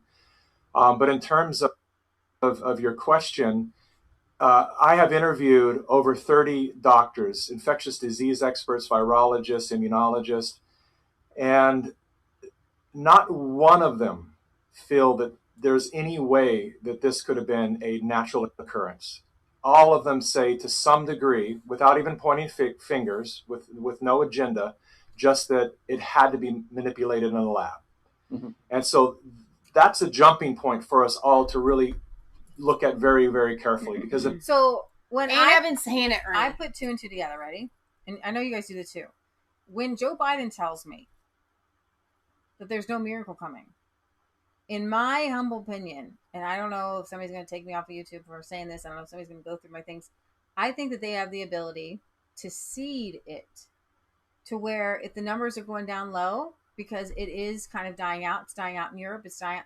Wuhan, oh my gosh, you guys. In Wuhan, China, I don't know why I bring that up. They opened up this, we'll do it on Sunday. This water park. And then had a giant concert with like thousands of people. They're not no social distancing. Everything's back to normal in Wuhan. So did it really happen? Did people really die? Did they fake it? Did they I do know this, that when that they had the China bots, they called them like the Pink Army. And one of the things that they were told to say, if the numbers weren't going up quickly in the United States, was to blame Trump and to play up the numbers, right? To make it into a plandemic when it's not that big of a deal. That's the case. And as Dr. David Martin says in Plandemic 2, that in either scenario, there's illegalities. If it's natural, then somebody patented something that was a natural element that cannot be patented. Right. If it were manipulated in a lab, same goes. Either way, there's some illegalities involved here. And so what the paper trail leads us to believe clearly is that somewhere between the U.S. and the Wuhan lab, helped by a bunch of funding, millions of dollars, that has also been, denied by the fact checkers in the media. And right. We have all the paperwork to prove that at least $3.7 million was funded through Anthony Fauci's NID and NIH, and that probably a lot more. And so there's something incredibly fishy there. That there's just no denying. And so we're just hoping that those involved will be held accountable enough to at least explain the paper trail and why they have kept so much of these details secret from the public for so long, when it's really critical information that we all deserve to know right now. Well, and it is absolutely critical for a number of reasons. As you pointed out, the issues of illegality is a big part of it. But also the fact that there is an undisputable paper trail. As you said, it's undisputable. We have reported on this extensively, and so I was very glad to see it in the movie. But again, this very clear paper trail that shows that the NIH and NIAID was essentially sending, as you said, at least $3.7 million to Eco Alliance Health, which was distributed among 6 different virology labs in China. But what's so important about this is the denial of this coming from those who are in authority, specifically people like Dr. Anthony Fauci, is very important, because if he cannot tell the truth about that money, if he is not honest with the public that this was happening, how would we be able to believe anything else he is saying? It's very similar to the clip you had from another great journalist, Mike Wallace, who was talking on 60 Minutes to the head of the CDC about whether or not these flu shots were injuring people, and who was lying on camera about it, right? And so when we watch it years later, we'll look at that and say, look at this guy squirm in his seat. What a piece of crap he is, right? As a viewer, you see him in this way. But what we're not recognizing is it's happening right now. It's happening with those who are in authority now who are lying about very clear evidence. So you can check that out exclusive from Ben Swan on Making of the Plandemic 2. And then if you want to see the indoctrination, you can watch it. I just play a tiny little piece of it here, but you can do it on BitChute. Plandemic Indoctrination. Let's see if this will play. And then I think it's over here. Go to plandemicseries.com. You can watch, you can download it. Wow. And you can share. Upload it everywhere. Download, upload, invite others to watch and share. And then you can click on here, or enter the rabbit hole. Translations will be coming. So I'm just so excited. That's awesome. And I was hoping that this would play for us, but it looks like it maybe it's for the best. Okay, go watch that. That's what we're going to watch tonight. So we have our Friday night lined up. How about you guys? All right, pizza and Plandemic. Well, who else was going to have a pretty horrible Friday, but is now out? Yesterday, I stopped home real quick and I just checked Twitter to see what's happening. And Millie Weaver had just gotten out of jail, and Roger Stone just got a not a pardon, but a what's the other thing they give you? Stay of his sentence or whatever. And then Steve Bannon is arrested, and not only Steve Bannon, but Brian Kolfage, who is the 3-time amputee veteran. And don't touch the amputees. I mean, seriously, it's the war veterans. I mean, they're not touchable. The fact that they're going after these people just goes to show how scared they are. Now, I'm curious, and someone earlier in the chat was asking the same thing. Is Trump going to get involved in this? Well, they made a statement. They made a statement. So here's Brian Kolfage, triple amputee. He's the guy who started, and with Steve Bannon, the GoFundMe for Build the Wall. So, deep state attorneys at the Southern District of New York indicted triple amputee Brian Kolfage, along with Steve Bannon and 2 others, for independently building a wall along the southern border. But the Clinton Foundation, the Democrat Act Blue's bundling of BLM donations, and New York Governor Cuomo's policies that killed thousands go unnoticed. Yep. Today's indictment smells of another Wiseman hit piece. Now, for a backstory, and I know you're going to read this article, but you guys need to remember, do you remember when we showcased Brian came and he was like, listen, I'm going to start this where we fund the wall. Right. We build the wall. Right. Okay. And Steve Bannon joined with him, as he should.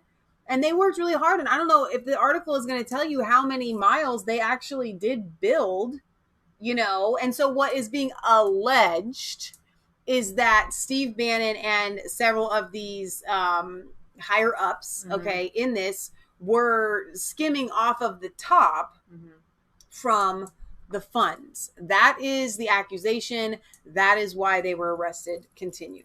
Okay. Steve Bannon says this was a political hit job, vows to fight junk charges by far left attorneys. Thursday started out as a dream day for the American left. U.S. Attorney Audrey Strauss from the Southern District of New York pressed charges against Steve Bannon, Brian Kolfage, and Andrew Badolato and Timothy Shea. Andrew is Steve Bannon's assistant. Steve is a businessman in Colorado. U.S. Attorney Strauss replaced crooked U.S. Attorney Jeffrey Berman as U.S. Attorney in the Southern District of New York after Berman refused to leave his post. Berman was then fired by AG Barr. The charges were perfectly planned. They came on the final day of the tragic DNC convention with Joe Biden, and then they came 5 days before the RNC convention opens up in North Carolina. The far left and their immediate cohorts have been dreaming of this day for years. There were several supporters outside of the federal court in Manhattan. Steve Bannon pleaded not guilty in Manhattan court later on Thursday. On Friday morning, Steve Bannon joined his regular War Room pandemic hosts. Steve went off on the political hit job against him and Brian Kolfage. He says, I am not going to back down 1 inch. I am in this to fight. I am not going to back down. This is a political hit job. Everybody knows I love a fight. You know, I was called Honey Badger for many years. You know, Honey Badger doesn't give. So, you know, I'm in this for the long haul. I'm in this for the fight. I'm going to continue to fight. This was to stop and intimidate people that want to talk about the wall. This is to stop and intimidate people that have President Trump's back on building the wall. That's really true. Jim West says that in the UK, the media are starting to push the Bannon Brexit link already, and with Farage and stuff. Because now, once you've been arrested, it doesn't matter. You know how you watch the movies and the lawyer will say something in a courtroom which they know is going to get, overruled, that they, or whatever, however you use the word, objection, and then they say sustain. You must strike that from the record, but it doesn't matter. Once the people have heard it, and then the judge literally instructs the jury to ignore what they just heard. Right. Okay. If they can arrest Millie, if they can arrest Bannon, then just by the arrest alone, they have a red letter on their name, a scarlet letter. But Hillary Clinton gave State Department job to Epstein pimp Ghislaine Maxwell's nephew, gave him special treatment. Look at her eyes. I know. Okay, hang on. Leah. So we are doing our Revelation Red Pill Academy episodes on Wednesday. You don't want to miss those. We've already done 2. They're amazing. We're going to start Revelation Red Pill nuggets that are going to be shorter, 10, 15 minutes long. We can just give you some little snippets. But if my Aunt Kathy is watching, you look just like Hillary Clinton. In our research, we've stumbled upon some videos, and you said that, I can't remember his name. What's his name? Looks satanic these days. And he has that look on his, literally, this is the look all the time. Kenneth Copeland. And we grew up watching him. We loved him. Okay. He's gotten into some sort of weird spiritualism, mysticism. I literally think he's possessed by demons. Okay. And what he has is this look all the time. And I'm like, oh my gosh, that's Satan inside of you, man. And she's got the same look. Adam Schiff, same look. They all have it. They do. So the Daily Mail exclusively obtained photos of Slick Willie enjoying a neck massage. Remember that of Bill Clinton with one of his yeah, she was an Epstein victim. Okay. And here she is literally giving this neck massage to Bill Clinton, which ties him not just to Epstein, because you can't cover up those ties, but ties him to the victims, which is huge. Yeah, so Hillary Clinton gifted Ghislaine Maxwell's nephew, Alexander Drzaji, a job at the State Department shortly after he graduated college and gave him special treatment. Wow. So talk about people maybe not making the right moves there. I hate covering Portland and Seattle and all the violence. Yeah, me too. This week, there was a brutal No, beating. we're not going to cover We're that. not going to cover the beating. The article is the police finally arrested this rioter, Keith Love, for brutal attack on the driver. Marquise Keith Love was booked shortly after 5:30 local time at the, I think in Portland. The violent rioter had a long list of previous offenses, was charged with assault, coercion, and riot. All 3 are felonies. In a statement about the arrest, the Portland police said that they found he turned himself in. And it was a viral video. It was I didn't even running see from it. the police after he was identified in a description was video enough.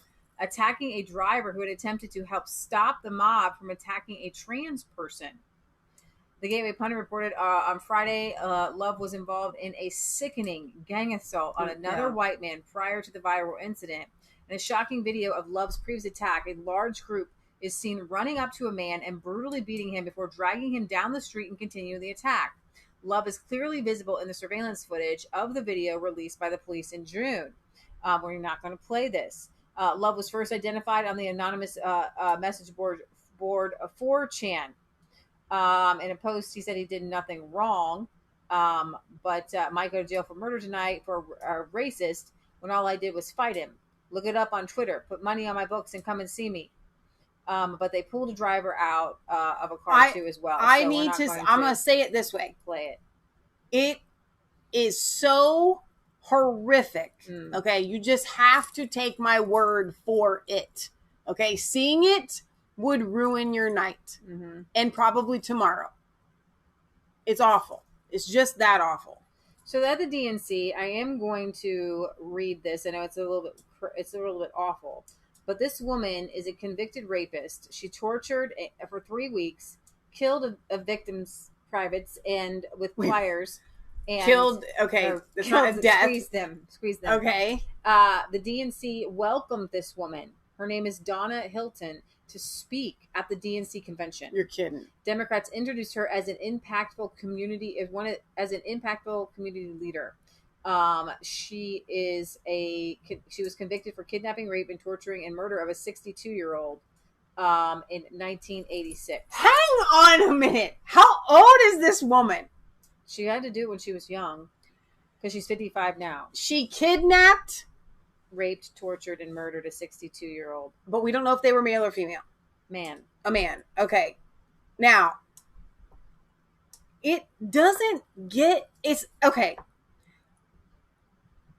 You know how the Bible says... She was in her early 20s. You know how the Bible says, even the women, when they're talking about homosexuality, like, men being homosexuals when is they bad. Said rape, it wasn't right? That she did something. She used an object. No, it doesn't matter. That's not the point. I'm not talking about the actual physical thing. Him. I'm saying women, you have to really, really go far as a woman to commit those kinds of things, to do those kinds of things. The Bible itself is clear on that, even the women. Okay. So you have to be an extremely disturbed female to commit something like that. Like, it just doesn't, we're talking about like child molestation. Okay. Cause I thought maybe that's where it was going to go, like rape of like a 13-year-old, which would be terrible and horrific and probably worse. Okay. But the very idea of kidnapping a full grown person and doing that, it just, for a female to do that, you have broken. And so for them to invite this woman, what's wrong? I just lost my time. For them to invite this woman to come to speak at the convention, like, I can't even wrap my brain around that. That's just total insanity. It is total insanity. Do you have, while you're bringing up stuff, do you have articles on the post office, or were you just going to talk about it?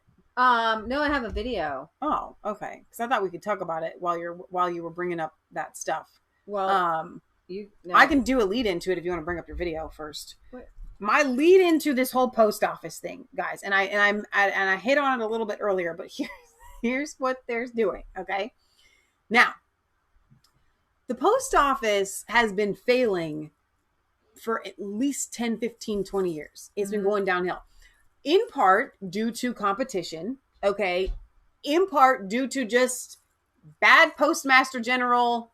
They're not good at handling it. It is a business. Okay.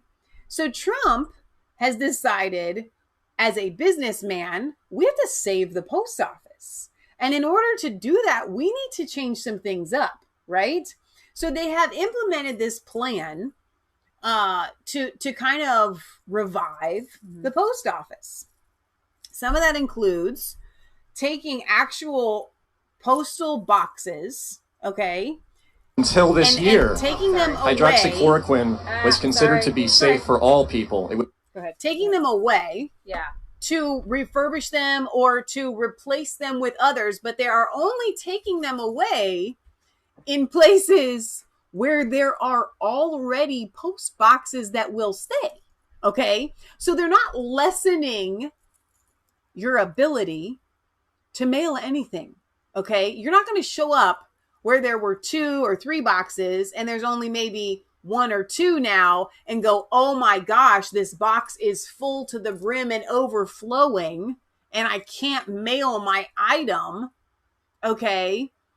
And the left is coming out and they're coming from 2 different directions and they're trying to say, Trump's getting rid of mailboxes. He's trying to limit your ability to mail in your votes.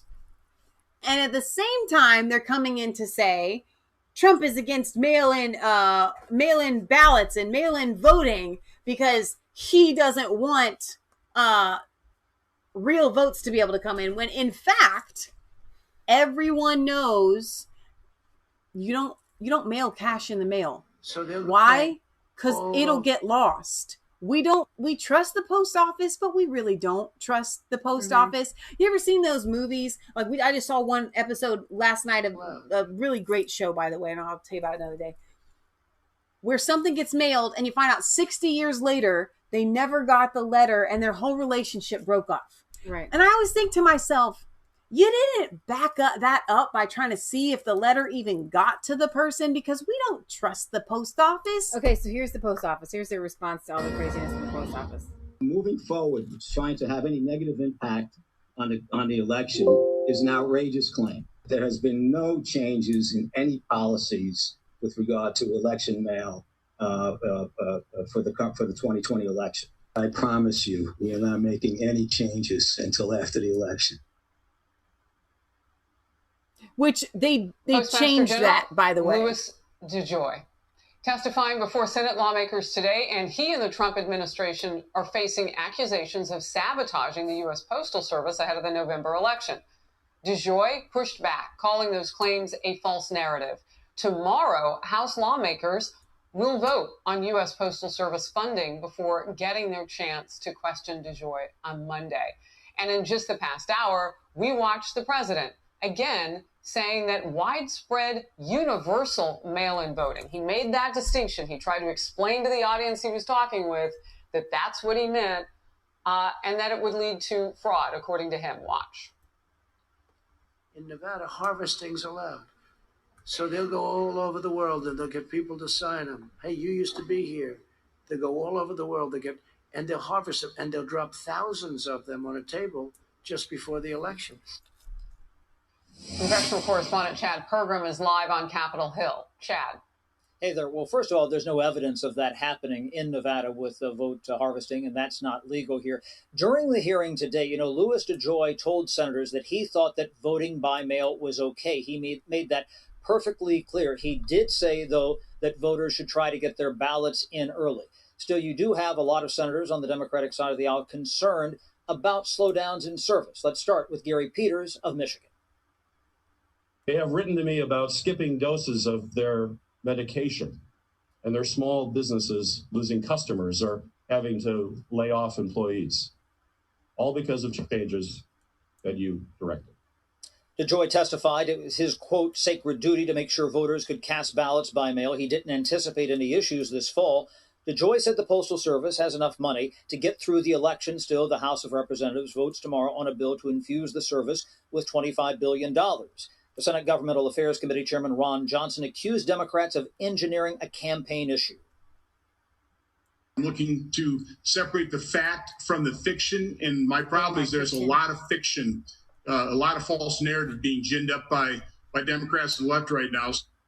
Now, during the hearing, DeJoy indicated that the Postal Service was going to send out a letter to all households indicating how they could go about voting by mail, kind of explaining the process here. If they did that, that would be 161 million extra pieces of mail infused into the bloodstream.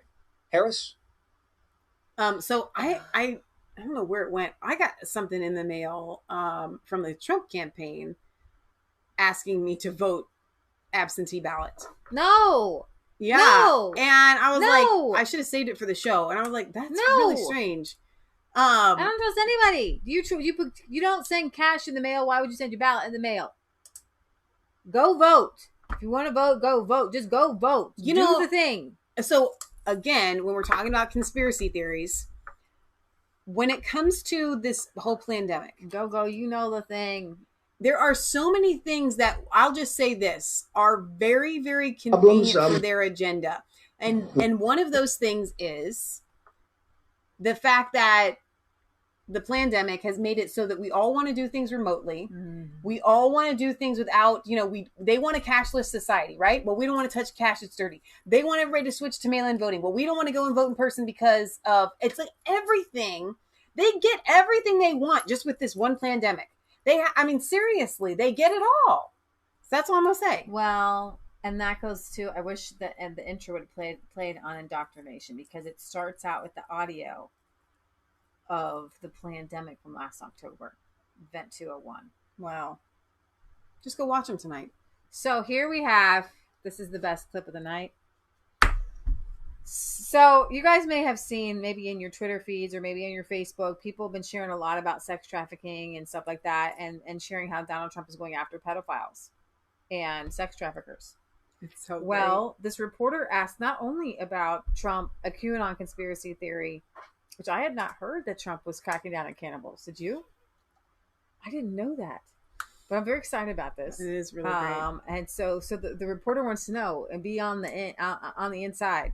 The crux of the theory is this belief that you are secretly saving the world from this satanic cult of pedophiles and cannibals. Does that sound like something you are behind? Well, I haven't heard that, but is that supposed to be a bad thing or a good thing? If I can help save the world from problems, I'm willing to do it. The followers believe, among other things, that the world is run by a group of Satan-worshipping pedophiles and cannibals plotting against Trump while operating a global child sex trafficking ring and while spreading the coronavirus via 5G internet service. The idea was that this anonymous poster, who people refer to as Q, was giving secret clues about the coming, quote, Great Awakening. Political science professor Joe Usinski studies conspiracy theories. Because the beliefs themselves are almost an incitement to violence. The bottom line is Donald Trump is the hero of a story that they have concocted, that they've invented, who is going to save the world from a cabal of high-profile Democrats and progressives who QAnon alleges are pedophiles and satanic worshipers, something. But the point is, Donald Trump, cannibals. If he hears that they like him, there is no group that he is not willing to embrace. And they like me very much, which I appreciate. And that is my only moral compass. If you're a fan of me, I'm a fan of you. The takeaway is, whether he knows or not the intricacies of the conspiracy theory, he never criticizes groups that like him. And that is included to far more serious matters, including like Charlottesville and the immediate aftermath, where he's been slow to condemn white nationalists. It's yet another example of how Donald Trump is incapable of, he doesn't even have the basic intelligence to speak to voters who have not voted for him, who might conceivably be talked into voting for him. He has absolutely no capacity to reach them, and that's why his polling numbers have always been bad every single day. Actually, the reason why he has trouble reaching the people that wouldn't vote for him or aren't voting for him is because you don't let his words get to that base, those people. That's right. Has actually warned that conspiracy theories like QAnon could fuel a rise in domestic terrorism. And yet some believers may soon be serving in Congress. And President Trump had nothing but praise yesterday for people who adhere to these disturbing claims. Is the president supporting this conspiracy theory? No, what the president is doing is working for the American people. The media talks a lot about this so-called QAnon. I've never heard the president mention it. I talk to him oftentimes 10 times a day. Not once have I heard him mention this group. So there you have it, guys. There you have it. The best part of that whole clip was when Trump confusedly literally goes, and that's supposed to be a bad thing? Like, can we go after the cannibals and the pedophiles? What I would have done if I was McEnany or Trump, I would have said, actually, the president is actively going after pedophiles and sex trafficking rings. And if a group wants to put a hero cape on him because of that, well, guess what? I'm going to guess those innocents would feel the same way. Yeah. All right, last video of the night here from the band Video at InfoWars and one of the doctors at the Doctor Summit. Only after January of 2020 that hydroxychloroquine became the devil. So my name is Dr. Mark McDonald. I'm a child psychiatrist in private practice in West LA. I'm also one of America's Frontline Doctors who attended the America's Frontline Doctors Summit in DC 2 weeks ago. And I'm here today to support Dr. Barkey and the others at the Open the Schools rally because I believe it's absolutely critical that we get our children back to school safely without any mitigation measures like distancing, like masks, like daily testing, so that they can remain safe and grow and develop as they need to. So you believe that the coronavirus is basically something like smaller, like to the flu, that we could, be okay with, right? Well, the virus is real, but the numbers are not. In fact, deaths as of today in the pediatric population from seasonal flu far exceed that from coronavirus. The CDC director himself announced this last week, while he was also announcing that suicides have gone up 25% since last year. Suicidal ideation has doubled. Depression has gone up 400% since the same time last year in the child population. So the problem today with children in terms of safety and health is not coronavirus. The problem is the response to the virus. Why do you think YouTube, Instagram, and Facebook silence you guys? Because what we're saying is dangerous. It's dangerous to a coalition of forces, specifically politicians, some media, and special interest groups, such as teachers' unions, pharmaceutical companies, and vaccine makers, to consolidate, grow, and maintain their power and their money. Where can I find Dr. Hydroxychloroquine even bad? Hydroxychloroquine has been a safe and effective medication throughout the world for 65 years. It was developed from tree bark and then turned into quinine, which was used by the British in India to protect against malaria infections. Today, the synthetic form, which is hydroxychloroquine, is used throughout the world. It is actually a WHO mandated necessary medication to prevent against malaria pandemics. And it's been used in the United States for lupus and rheumatoid arthritis on a daily basis for decades in patients who take it every single day. Women, children, pregnant women, nursing mothers, and elderly adults.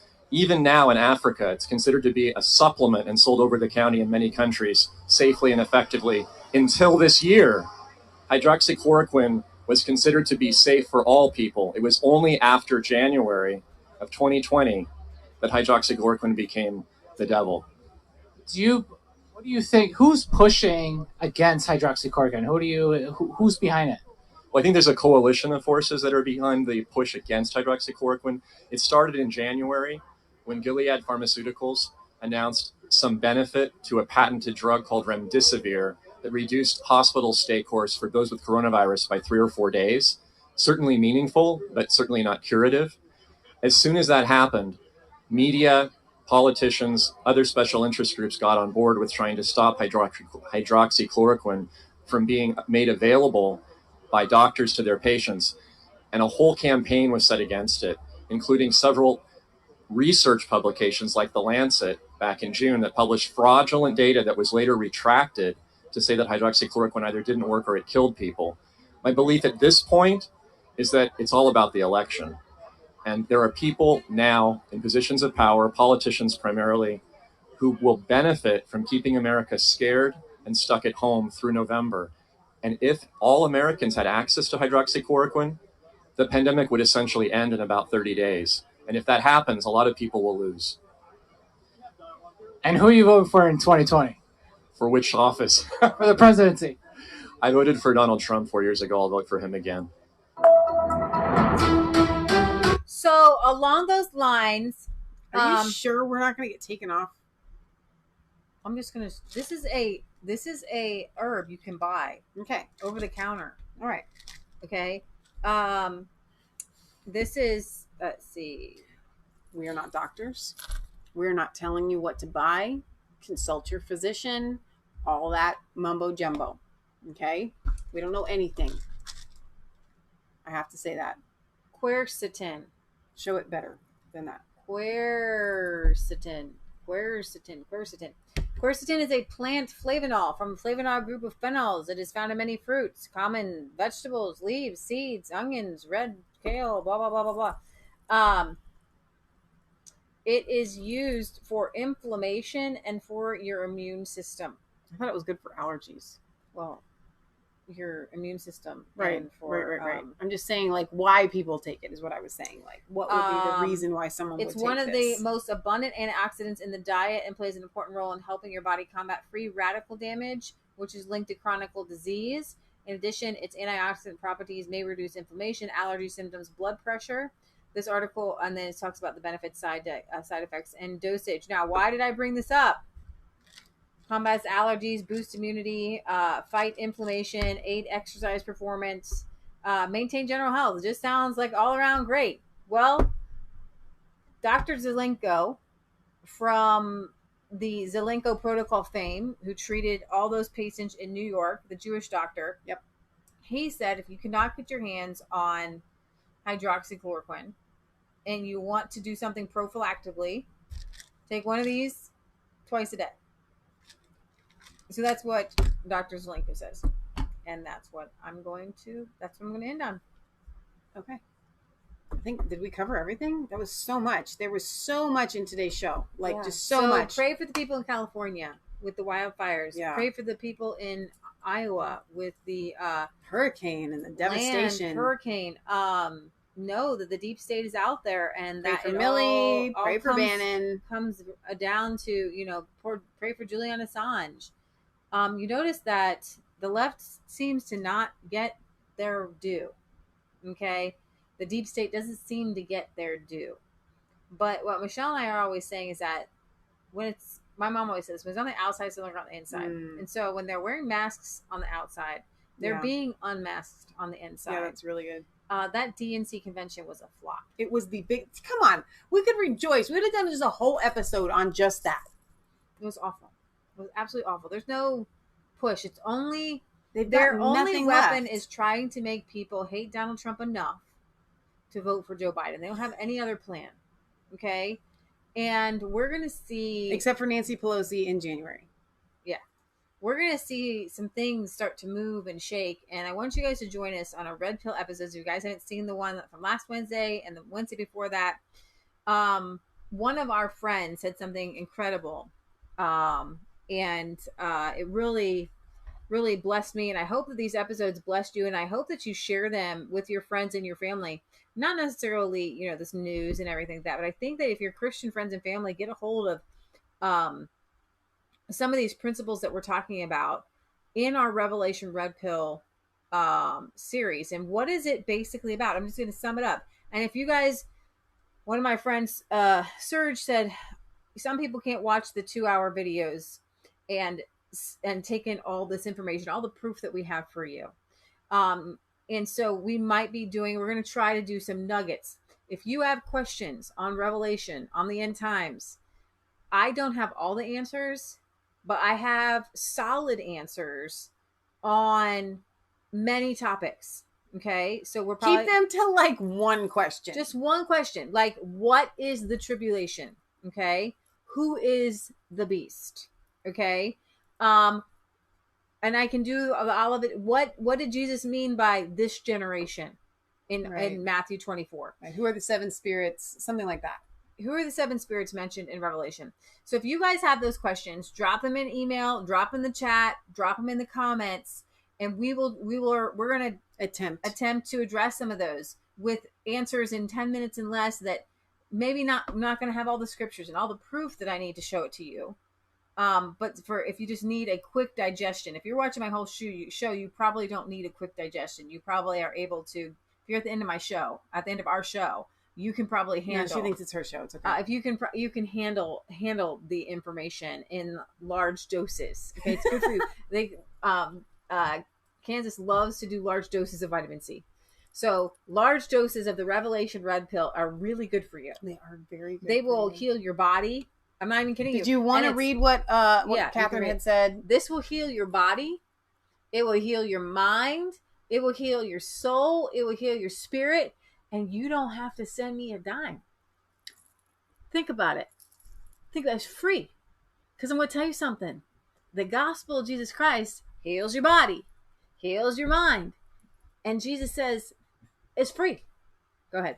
She says, okay, so far my second favorite thing is if, as you're saying, the Olivet Discourse was Jesus talking specifically about what they would need to know for their lives, then we can too. Some of this end time stuff you're debunking is what makes people think that Jesus is distant and far away, and that drives me bonkers. No, he isn't far away, speaking in lofty riddles. He is right here, right now, in the guts of our crazy lives, telling us what we need to know to survive the chaos, and he's still doing it.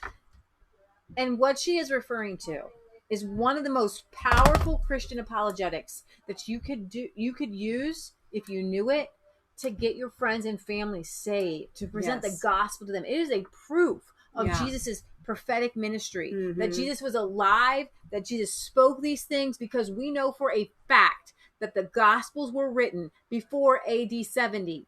And what happened in AD 70? You guys are all going to get this, almost every single video. The temple was destroyed. Jesus walked by the temple, and his disciples looked at the temple that Herod had reconstructed. And it was like beautiful. A wonder of the world. And the disciples said, "Hey, Jesus, look at the temple. Look at it. It's so awesome." And Jesus said, "I'm telling you the truth. Ain't going to be one rock upon another. It's just going to be obliterated." That's his words. Okay. And they're like, "Jesus, tell us when these things are going to happen and the sign of your coming." There's many comings of Jesus, guys. Many comings of God. When you look at the Old Testament, anytime God was punishing the Assyrians, the Babylonians, it was a coming. It was a day of the Lord. Okay? Work with me, people. Doesn't say the second coming, your final coming. It would be to the end of there's an end of an age, the end of the Jewish age. And he says, you're going to see all these things happening. And then here's the key that our friend was talking about. Flee. Run to the hills. When you see Jerusalem surrounded by armies, Luke's translation, Luke 21, when you see Jerusalem surrounded by armies, go flee. Yeah. Flee to the hills. And you know what they went? They went to a town called Pella. And it's historically accurate that Christian historians have written down the Christians remembered that the apostles, it wasn't just Jesus, that Jesus and the apostles and Paul had been disseminating this information. And a lot of the scriptures in the epistles are pointing to AD 70, are pointing to a coming of Jesus in destruction, in judgment. Okay, so very exciting. And he came. And the temple that was destroyed. And not only that, Jerusalem was destroyed. But here's a little linchpin that you may not know. The first round, when Vespasian, the Roman general, came to attack and make his way in, he had to stop because Nero died, the tyrant, that guy. The beast, and Vespasian had to stop his attack, and then they had to regroup and start it over again. Right. And a couple years later, and you know what that did? That the Christians were gone. The Christians knew. And so when you read in Revelation, it says, touch not those I have a seal on. If those who take the mark of the beast, those who take the seal, you're going to receive the destruction. The Christians didn't take the seal. They didn't take the Roman seal. They didn't take the Nero seal. They didn't bow down and say, we have no king but Caesar. Right. Okay, because that's what the words that the people said when they were crucifying, when they wanted to crucify him. This is your king. This is your king, Jesus. We have no king but Caesar. Jews saying we have no king but Caesar. Total apostasy. Totally adultery. And so they had taken the mark of the beast. They had taken the mark of the beast. And so those who have the seal set upon them fled, were not destroyed. And so when you look at Revelation, I know I'm getting into some of it, but I want to get your taste buds going. When you see 1/3 of the fish, 1/3 of the land, 1/3, we're talking about Judea. We're talking about Palestine. And indeed, for sure, 1/3 of all of the Jewish people were massacred, up to over a million people. And it just boggles my mind. We see this historically happen. Jesus predicted it. Oh, that was what I want to get to. And people, and exactly, and they go, well, Jesus, the atheist will say, well, Jesus must not have been real because he prophesied all these things and they didn't happen. But actually, and why do they not know that it happened? Because Christians aren't telling the story. Well, what telling the truth. Say is they read it and they say Jesus was talking to first century Christians. Yeah. He was telling them, when these things happen to you, you do this, you do that, right. You do this, you do that. And so to superimpose Jesus's words, specific words, to a generation, a next generation, and blah, blah, blah, blah, until we're 2,000 years later, is unfair to Jesus. It's unfair to atheists, and it's unfair to Christians. Yeah. It's unfair because what my friend Catherine was saying was that Jesus loved them. He knew this was going to happen, and he warned them ahead of time. And so in your life, if you're listening to this same Jesus who is not speaking, and as she put this so eloquently, Jesus, I have goosebumps all over me. Jesus is not speaking in lofty riddles. He's not in some faraway lofty place speaking in riddles. I want to put that on a Christian t-shirt. But he's right there in the guts of life, ready to warn you to flee from this, to flee from that, to prepare for each situation. And this comes down to 2020. Because Jesus has been speaking to so many of us who get their wires crossed, right? Yes. So for 2,000 years, Christians get their wires crossed because they see a war, or they see this, or they see tribulation happen. Jesus said, in this world you will have tribulation, but be of cheer, I overcome the world. Yep. But then there was the great tribulation, such as mankind will never see again. And what he meant by mankind, he meant by the Jewish people. He meant by his people with that covenant being totally destroyed, with bodies piling up, blood everywhere. Guys, we are going to take you through an epic tale of beyond Hollywood proportion. Because if you don't know what happened during that time, you could easily go, well, of course that never happened. Because you just don't know that it actually happened. Not just to it's kind of, has anybody ever said, you know what? You're more beautiful in person, or you're more beautiful than so-and-so described, okay? This was more awful than Jesus described what happened in 70 AD. Oh, it is certainly impossible for it not to have been a fulfillment of it. Exactly. And so every generation and every person is going to go through problems and trials, and they're going to say, it's so bad, I need Jesus to come back. And what you're doing is you're getting a message inside of yourself, and you're saying, I need a coming of Jesus.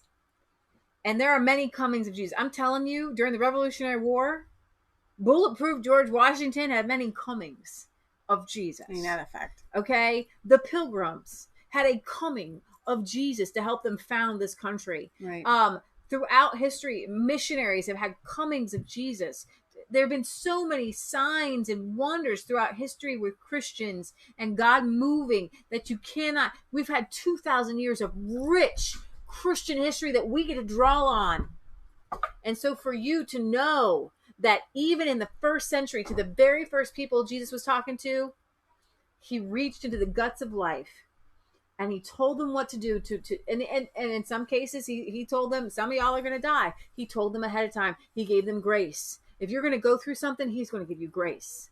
Okay? If he wants you to deliver from something, he's going to tell you to flee from the hills.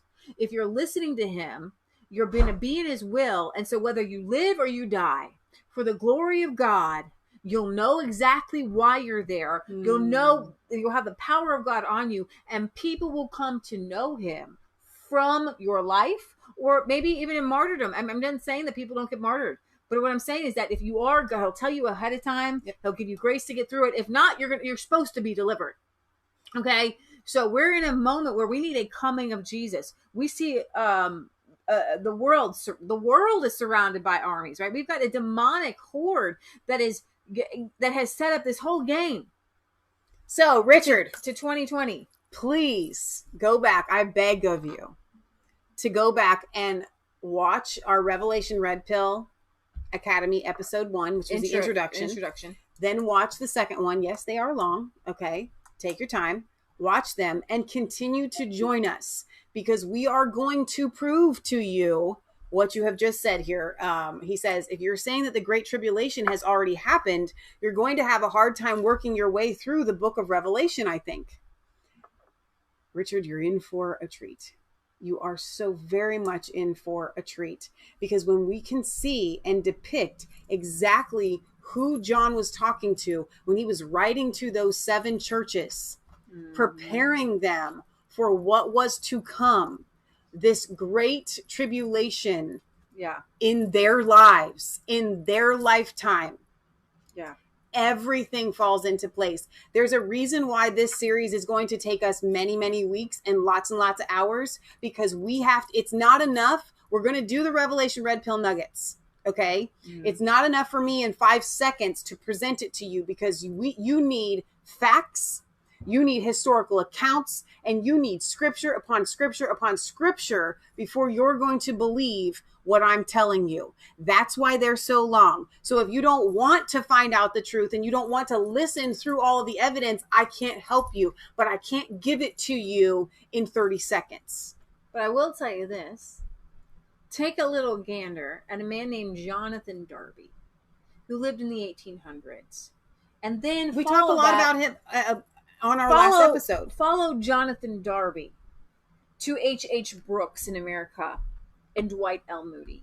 And then follow him to C.I. Scofield, Cyrus Scofield of the Scofield Reference Bible. And what you will see is that, do me a favor, can you point to me one scripture in the entire Bible that has a rapture? Or one set of scriptures, like it could be several verses together.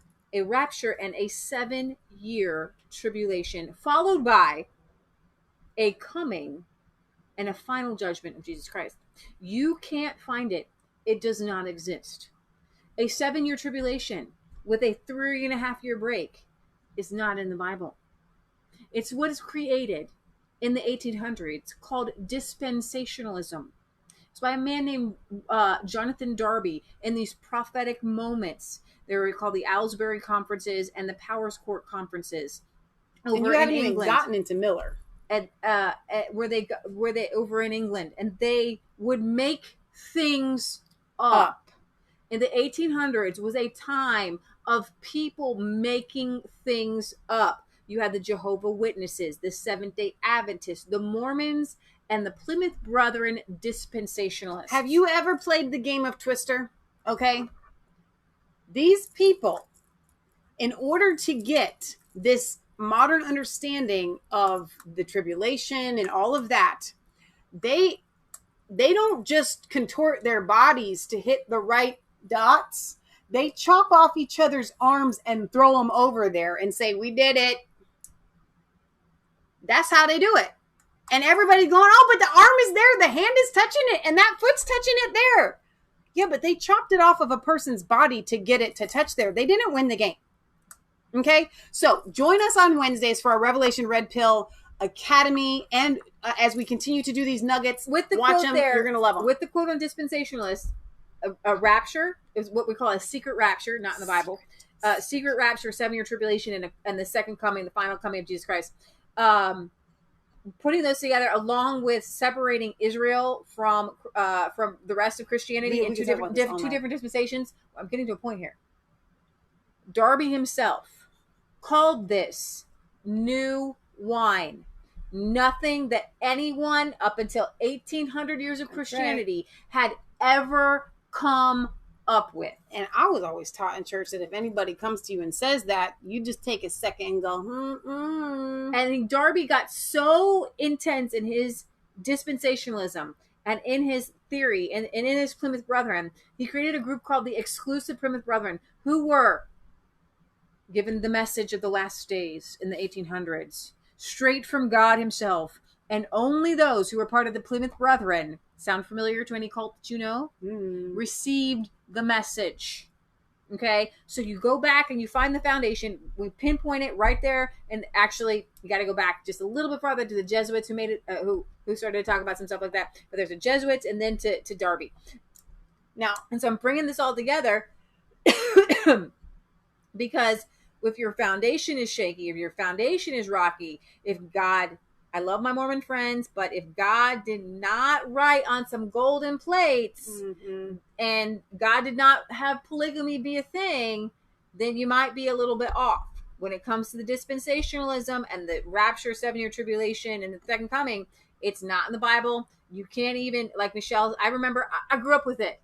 I know the Jack Vanappies. I know John Hagee. I know Hal Lindsey. I know the Left Behind series. I went to Bible college. I am well versed more than most people in this theology, in this theory. Okay? And when you read it in the Bible and you put this stuff together, you can't put it together. No, because you can't. Well, because it's all been chopped off. So I remember John Hagee and Jack Van Impe being like, "Let me take you to 2 Thessalonians. Let me take you back to Daniel chapter 9. Let me take you over here. Let me take you over here." And you don't see a sequence. And just FYI, that's not to say we're going to be taking you from scriptures all over the place. And that's not the point. And you what's absolutely hilarious is that most people who believe in the rapture and the 7-year tribulation they believe it because they believe it, but they know logically that Daniel's 70 weeks have been fulfilled. So where's your 7-year tribulation? Well, I believe it, so it's real. And the dispensationalism of the 7-year tribulation came from Hal Lindsey's dispensationalism and Tim LaHaye's dispensationalism. So when she's trying to pack a lot in here. It's what we call dualism and bipolar Christianity. That's what we're calling it. Anyway. Most of you know the truth, but then you also know this like aliens or something. Okay, so we're gonna break it down for you. All right, so I can't tell you guys how excited, and I mean this genuinely. I'm not just trying to get you to. We don't make money off this channel, by the way. There's no reason for me to try to get you to watch this other than the fact that I am so excited about this series. It's all we talk about. We literally, I mean, all day long. There's no great tribulation to go through. It's good news. I have good news for you. Somebody already went through it, and actually that you should use that to tell people about Jesus. Right. Britt Baza keeps asking. I am not the person to entreat on that, and I'm going to guess, because I know my sister. We were wanting to do it in the afternoon. It's never going to happen. The Wednesday show will always be between probably 7 and 9 in the evening. We might be able to do some of our nuggets in the daytime. Right. I know you want it to be UK time friendly. I would like for it to be UK time friendly. It's just not going to happen. On Wednesdays. I'm sorry. Leah really wanted it to be, but sometimes you just have to admit defeat. I told Michelle that if we do the whole show on Jonathan Darby, who was born in Scotland, we may, and the for whole you, Plymouth because Brethren. it's in link with the UK, we'll make sure we do that one at a UK friendly time. So, okay, Richard, no, it's okay. He says, it's your show. Sorry I said anything. It was wild hearing my name though. LOL. Here's the deal. We want you here. We want to hear what you have to say. We don't want people to already agree with us. We want people who are a little bit open. Here's the deal. Just open be the door. A little open. Just open the door. Because your mind is going to be blown if you tune in. I'm excited for people who are just a little bit open. Yes. Because honestly, everybody who I presented this to who are open, they're relieved. They're like, I knew it. I knew it. That's what I hear. That's what I hear. I've been so confused by the book of Revelation. I've been so confused by this. I've been so confused by this. What happens is you go to read that book and it gets, you know why it's so confusing? Because we're trying to interpret it through lies. I'm not basing our whole thing on this book, but if you want to have your mind just a little bit blown, just very short, easy read, R.C. Sproul, The Last Days According to Jesus. And that's what we want to go to. We're not making anything up. We want to talk about Jesus. And I'm glad that you're here, and I don't want people to go away. And so when we talk about Revelation, the biggest thing that people do is they debate things. Yeah, we're not debating. I'm excited because I want to, it's like, people, if I find a health cure or something, and you're like, no, I was told by doctors that doesn't work. So I want you to stick with me and hear, like maybe somebody's pro-vaccine, but I would say, stick with me while I explain, just stick with me while I explain it. Stick with us, Richard. Please watch the Red Pill 1 and the Red Pill 2. Yes. I'm begging people to, because I feel like your mind will be blown. It'd be history that you've never heard before. And that history may change the way you look at life. And it may give you a more positive outlook like our founding fathers had, like the Puritans had when they came here, like the Pilgrims had, of God building the church and not destroying things before he comes back. All right. Awesome. So we'll be back here on Sunday, I think. We're not sure. It's Uncle Jack's birthday. Happy birthday to Uncle Jack. Happy birthday, and his kids may come over. We're not sure. I tried to press them and say, hey, what are your plans? They're like, oh, I'll get with you. It's Friday. Still don't know. So if they show up on Sunday like they are apt to do, then we will just cancel our show and we're not going to postpone it or do another one like sometimes we do. You'll just have to tune in. Or actually, if we aren't here on Sunday and you aren't watching the Revelation Red Pill, a video to tell them that I'll do here. a video. Yeah, but I'm not going to do a whole show. Right. Okay. Go and your Sunday church show. We'll replay the. Will be Revelation Red Pill Academy. Now, I was having some frames that were dropping. Stick with it if you have to. Just listen to it. It wasn't that bad on Wednesday. It was kind of bad on Sunday. I'm trying to fix it. So hopefully, I don't think today's show was quite as bad. So all right, we're gonna sign off. We love you guys. I'm very excited to take you through the book of Revelation. For the first time in my life, I understand it. So, yes, it's very cool. All right, it's been building though your whole life to get to that understanding. I have read everybody's view of Revelation, and now I see clearly. I can see clearly now, and you will false too. Teachings are gone, and you will too. And then the kingdom parables will make sense. The Bible will just make sense, and it's for every Christian, whether you're Baptist, Pentecostal, Presbyterian. The Bible will just make sense to you, and this is an all-inclusive thing for Catholics, for everybody. This is so inclusive. Because we all can look at this way. All right, you guys. Thank you for being here. Thank you to all of our moderators. We want to hear from you. You can send us letters, P.O. Box 107, Milford, Ohio 45150. You can also send me emails if you have your questions for the Revelation Red Pill Nuggets, where you want us to answer something specifically. Try to keep them to one. You don't need to send me your evidence of what you think. Just send a question. Trust me, please trust that we have been doing our due diligence and research. Whatever you're going to add, I promise you we have come across it and found the truth, whether what you're saying is the truth or whether it's something else. So there is that. Let's see. But you have to go to Revelation 2:01 before you can take Revelation 3:10. Am I missing something there? Says Mike. So, all right, you guys. Send us your emails. Send us your letters. You can find our podcast at resistancechicks.com. We're everywhere your podcast is. All right. So download the podcast. Take it with you. Listen to Resistance Chicks when you're in the car or when you're at work or wherever. Share it with all your friends. Please leave your comments after the video processes. We love to hear what you have to say about our shows. So I think that covers all of our bases. And we'll see you guys back on Sunday at 1, probably. Maybe not sure, but for sure on Wednesday, roughly around 7, 8, or 9 p.m. Eastern Standard Time. And again, next Friday at 6 p.m. Eastern Standard Time. So, all right. Thank you, Leah. Excellent show. Good job. We love you. God loves you. God bless.